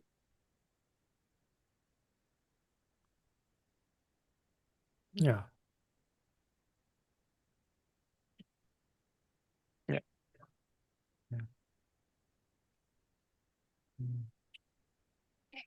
Yeah. Today we had an internal meeting. We were reflecting on like how should we position this bootcamp? Like, because we can't really make it any easier than it actually is. It is challenging. It is difficult. It is something that requires consideration and commitment and like jumping into the abyss. There is that degree of uncertainty. Right. And I don't know, maybe sometimes it makes sense, to not do this until it becomes too late, and then we have to do it. Like John, in some case, right? It's like I have to do this now. Like I can't do anything else. Mm. But like I was talking with John on Saturday preparing for this call about, like John spent that time to carve out a path, hitting the rock bottom, so other people don't have to. Frank go insane, so you don't have to. Like there's a lot of these people who go before document the good practice and the bad practice so that we have a more well-informed practice afterwards and we build on each other. Because I think one of the demonstration here is also how this is John's ongoing cultivation, and it was weaving the life before CC, during CC, and now putting it all together, and how we can learn from each other. And of course, it's very overwhelming because like we're downloading all the knowledge from John. So in that way, it could be like, whoa, damn. And there's just more and more and more and more of this. Yeah. I think at the beginning too, and this isn't to say whether joining CC is because we do this thing a lot where we're like, oh, this is just the beginning. Oh, Anatta is just the beginning. Oh, this is just the beginning. But so to not do that, to not speak on anyone's path up until this point in that way. I think the hardest part, if it's not obvious, when joining CC, joining a boot camp, it's like I don't know. It's like starting anything new that is quite disruptive to our typical schedule or our already established routine. It's like going to, for Khan, going back to school, uprooting his life in Vietnam, and the kind of rigor that comes with joining academia, or for somebody who, even if it's as simple as starting a New Year's resolution, wanting to lose weight, get in shape, just building the momentum and starting a dedicated practice. But the main thing is right. What is it? It's like building that momentum and generating that consistency. And so that's why we've told a lot of people who join us at the start of a boot camp, 80% of the 80% of it is just showing up. It's just showing up and being consistent. I And, think and we just talk, being able to do something as simple as that. I mean, I don't want to give any guarantees, but I guarantee doing something like that, even if it's not CC, even if it's not a quote unquote meditation practice, you'll see changes. I was Sorry, about to go say ahead, Con. like I think back in cohort 4 when the original group started the first experiment, because cohort 4 we didn't even talk about publicly at all that there is a boot camp going on. Only in cohort 5 once we do finish the first 3 months. But in cohort 4, the level of uncertainty was so much that I would say 80% of the time we didn't understand what Mei Chang was talking about. Nobody was understanding what he was talking about. At the end of the boot camp at around week 10, we addressed the elephant. Hey, you guys are stupid. You need to study. Like you just don't have the conceptual framework to understand what I'm talking about. So you guys need to study together. So then we band together, we put up 2 book clubs, we drilled, we opened a book that was like, what is it talking about? Yeah, but it's an entrance beyond just the kind of like ragtag kind of methodology into a systematic training. And then at first it just feels humbling.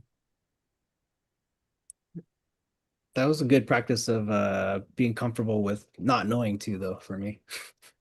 Yeah. Sometimes we feel like we have to logically understand every little thing. If I don't understand this, I can't get past it. But there's more to the just logical understanding as well, though. I'm trying to hit the books.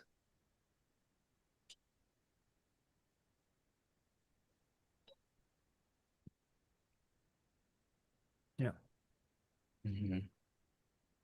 Yeah, indecisiveness is a big one because then we never give ourselves the opportunity or the conditions to iterate, to learn, because you never actually stress test whatever it is you think you know, or what you think works, what you think doesn't work. Yeah. I don't know. I haven't looked as much into the literature of this phenomenon yet. So that's one of the next step for my research. But I think there is a similar situation with internet Dharma of like bots don't hit back. It's like, of course, you would be peaceful in your meditative corner and you're not engaging with anybody because you talk to people only online through all the guarded walls of the perfect highlight reels of all the perfect condition, and you're only showcasing what's would be maximizing your appearance. Right. So of course there's this skewed image, and then when people hang around for long enough, things would starting to be exposed. But me, Taylor, John, Frank, Adam, Tom has been hanging around with each other for more than 18 months, almost every day. You can't hide. There's that whatever persona you think you have on the internet, it's gonna come to light. Yeah, this guy was at my wedding. Mhm.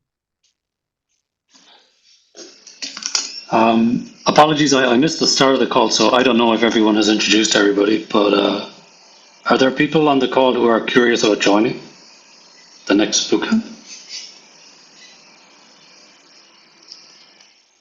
I hope so. Yes, I would really love to, but I guess my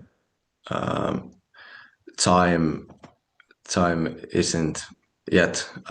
I don't have financially.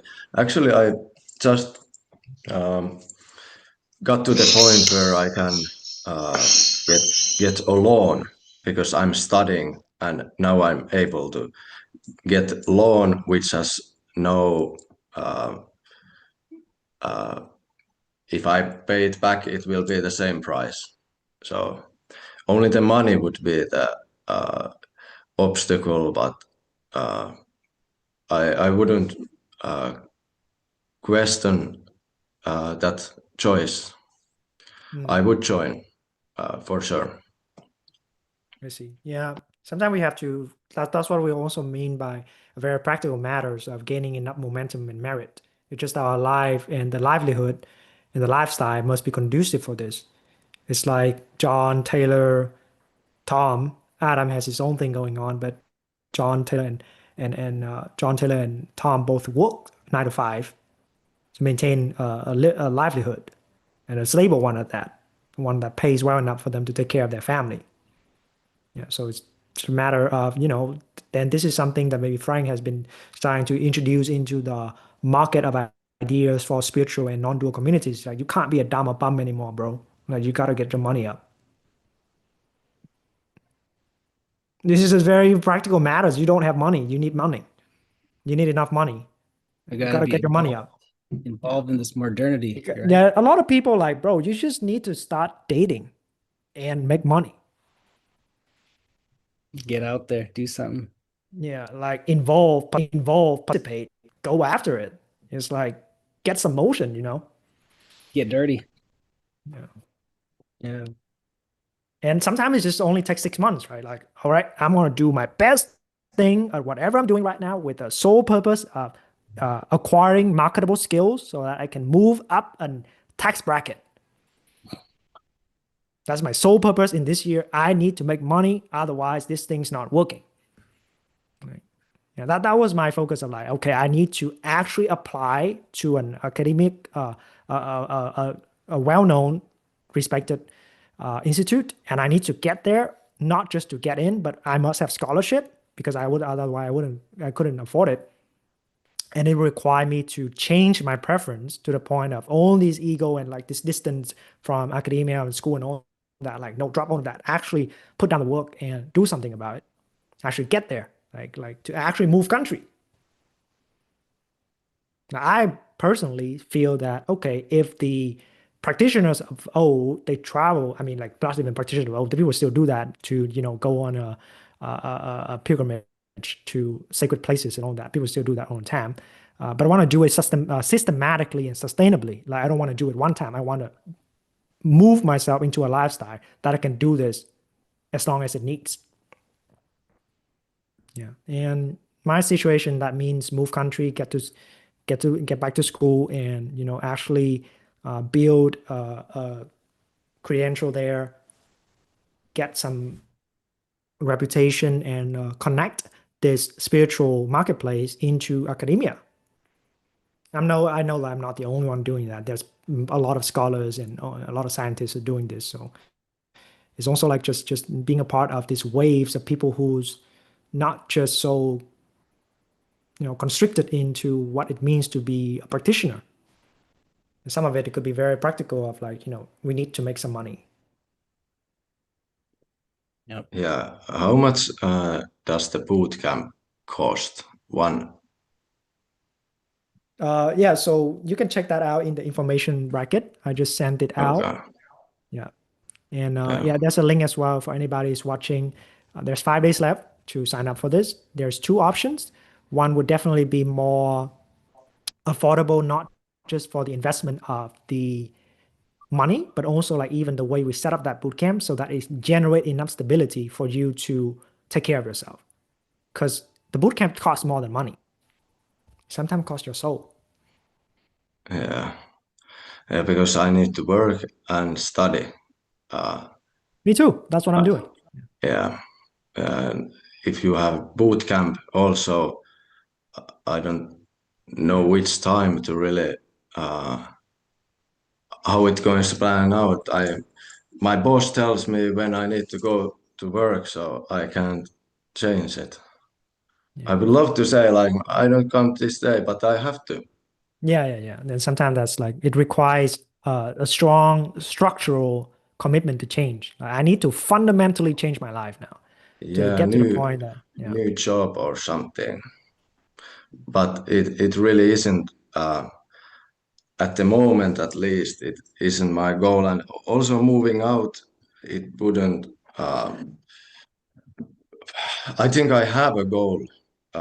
I'm working here to create something good in social and health services in Finland. And it's very practical and very like thing I'm going to do. But this could be kind of like a big benefit, because when I get this meditation going and being here, like I was with you on Friday. Yeah. It really it reminds me of this can be like the fundamental for good life, and that's the whole point. I mean, I can't speak for anybody. There's also a comment on YouTube right now. It's like, I'm in high school. What should I do? Like, probably to finish high school, right? That's the first thing, most likely. It's like that was my story when I was sharing on day 1 of this live stream. Meeting Frank at 17, was still just finishing high school and about to go to college. But after that recognition of like, oh, to do what I want to do, I don't have the skills. I need to really commit to this. And that was a 6 years process to get to the point that I have enough skills, connections, and just knowledge of how to build a business, and enough saving that I know at that time I can quit my job for 6 months of saving that I have saved up to open my own business. And then based on that, build enough skills. So that takes 6 years of continuously working towards this aspiration to then be able to connect with Frank, because at that time I was my own boss at 23. But that's required from 18. I was like, okay, I gotta make this happen. Like, I don't want to work a normal job, but I can't just entitle myself to that position. I must earn it. And I'm still not anywhere close to earning it, because I was sharing before as well. Like, me and Frank, we make below minimum wage right now to run CC. That's the sacrifice. Yeah, for sure. But then we have to nurture this, and Frank has to build on the skills. I have to build on the skills, and we're still in this process.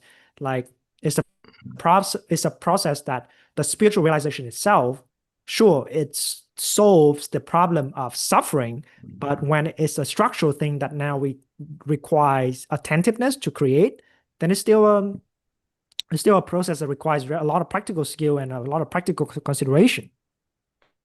Yeah. And there's just no way around it by just hunkering down and putting in the work. Yes. it's very nice to see, like, you obviously with this whole heart, all of you, and this is not the way to make the most money. That's for sure. Like, you're not going to make millions of making these boot camps, and yeah, for me also that's not the point. The money is, but of course the money, but give me the opportunity to get this one boot camp from start to finish, and that would be a good investment, of course. And you have to make your money. That's like, you have to. We all need the minimum to get the roof and food and things like that. Yeah. But after that, it becomes just what do you prefer? What do you want to get done? For me, I have one thing. It's not this, like, it's not meditation. It's something else. But I see the meditation could be a tool for me. But yeah, I'm going to go out there. That's to do something. Try to do something good.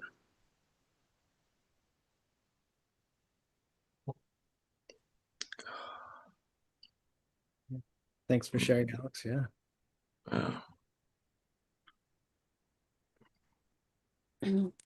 For me, hi everyone. Is the financial issue is the same. Is difficult in this time in my life. I've been working in the money belief. I start that path to change the things with action and concrete to start my business. I changed a lot of the things. So for me, it's that part, and the other is the language, because I know you guys have a lot of knowledge, and I even don't know how this speak vocabulary in English is so high for me. So sometimes I don't understand. I don't understand what you say. That is so simple. So for me, it's difficult in that matter. It's like a barrier that I only learning and reading and practice it a lot is cultivating. So, but being honest with me is that part that is feel difficult to understand so much concept or all you gathering. Is a lot of information is feel overwhelming, or I really don't grasping what the technicism, or what you say. So that's my reality. Right. I think one important I think we talked about this before, but a lot of concept that is introduced in the boot camp is most likely happens after week 6 of training. Before that, it's like just sit, feel your feelings. That's about it. Yeah, that's really about it. So I guess this flavor of public presentation is showcasing really more of John's life work or Frank's life work or what I'm doing right now, or tomorrow will be Tyson's specialty. But it's to more, I guess, demonstrating the flavor of who are the people here, and not just really like a lecture, right? That's not the angle of these presentations. More like this is what a practitioner look like, and this is what they go through. Yeah. But I guess that, yeah, this financial barrier will always be something that, I mean, we are working as this thing or a couple other things as the option that doesn't require money to be invested, but you guys still spend time and attention here with us, which we greatly appreciate. But it's still, I guess, this limitation is very real, tangible, lacking of money, right? Like how do we make it happen? You need really somebody to give the money to you, because what you're doing it's beneficial for the health of people, and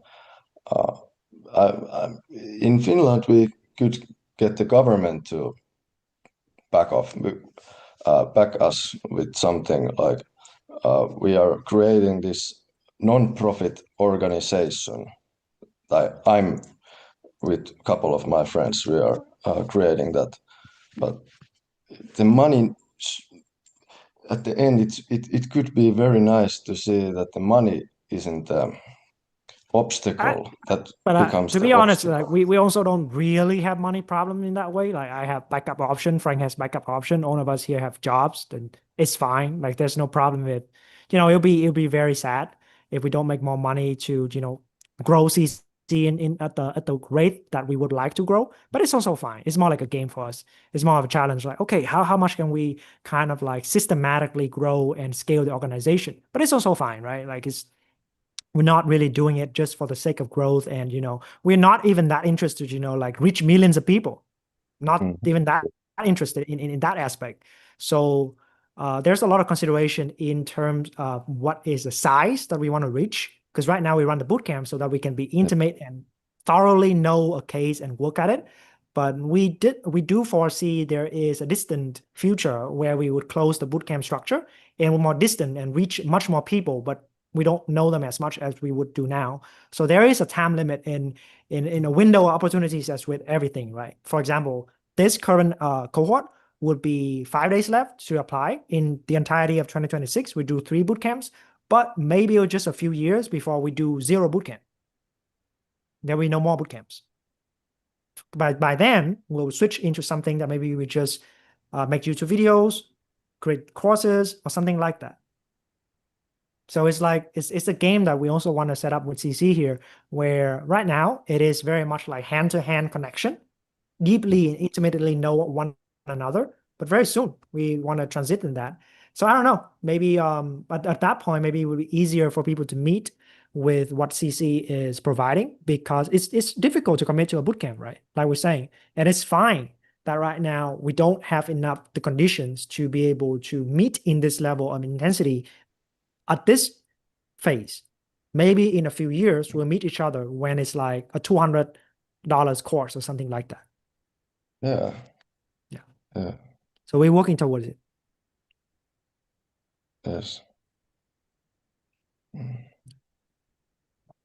Yeah, but okay, we still have 4 more days of this, so we can take our time and hunker down. There's still more presentation to go through, and we'd also love to walk through more of the cases that you guys dealing with, and hopefully we can build enough of more of this trust so that just by now, if you guys come on the show here, share your problem, share your challenge, what you are honestly working through right now, or the frustration that you feel. This would also in some ways benefit and help a lot of people, because they may also struggle with something very similar. So right now, maybe you can't, right now you don't have the condition to participate with CC yet, but just through this, we recognize that your participation is also contributing to this momentum that we're generating in the market. For that, we thank you guys very much.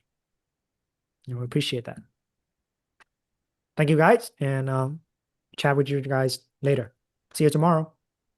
And thank you, John. Shout out to a wonderful presentation. Bye. Thank you. You're welcome. Thank you. Thank you, everybody. John. It was amazing. Bye. Thank you.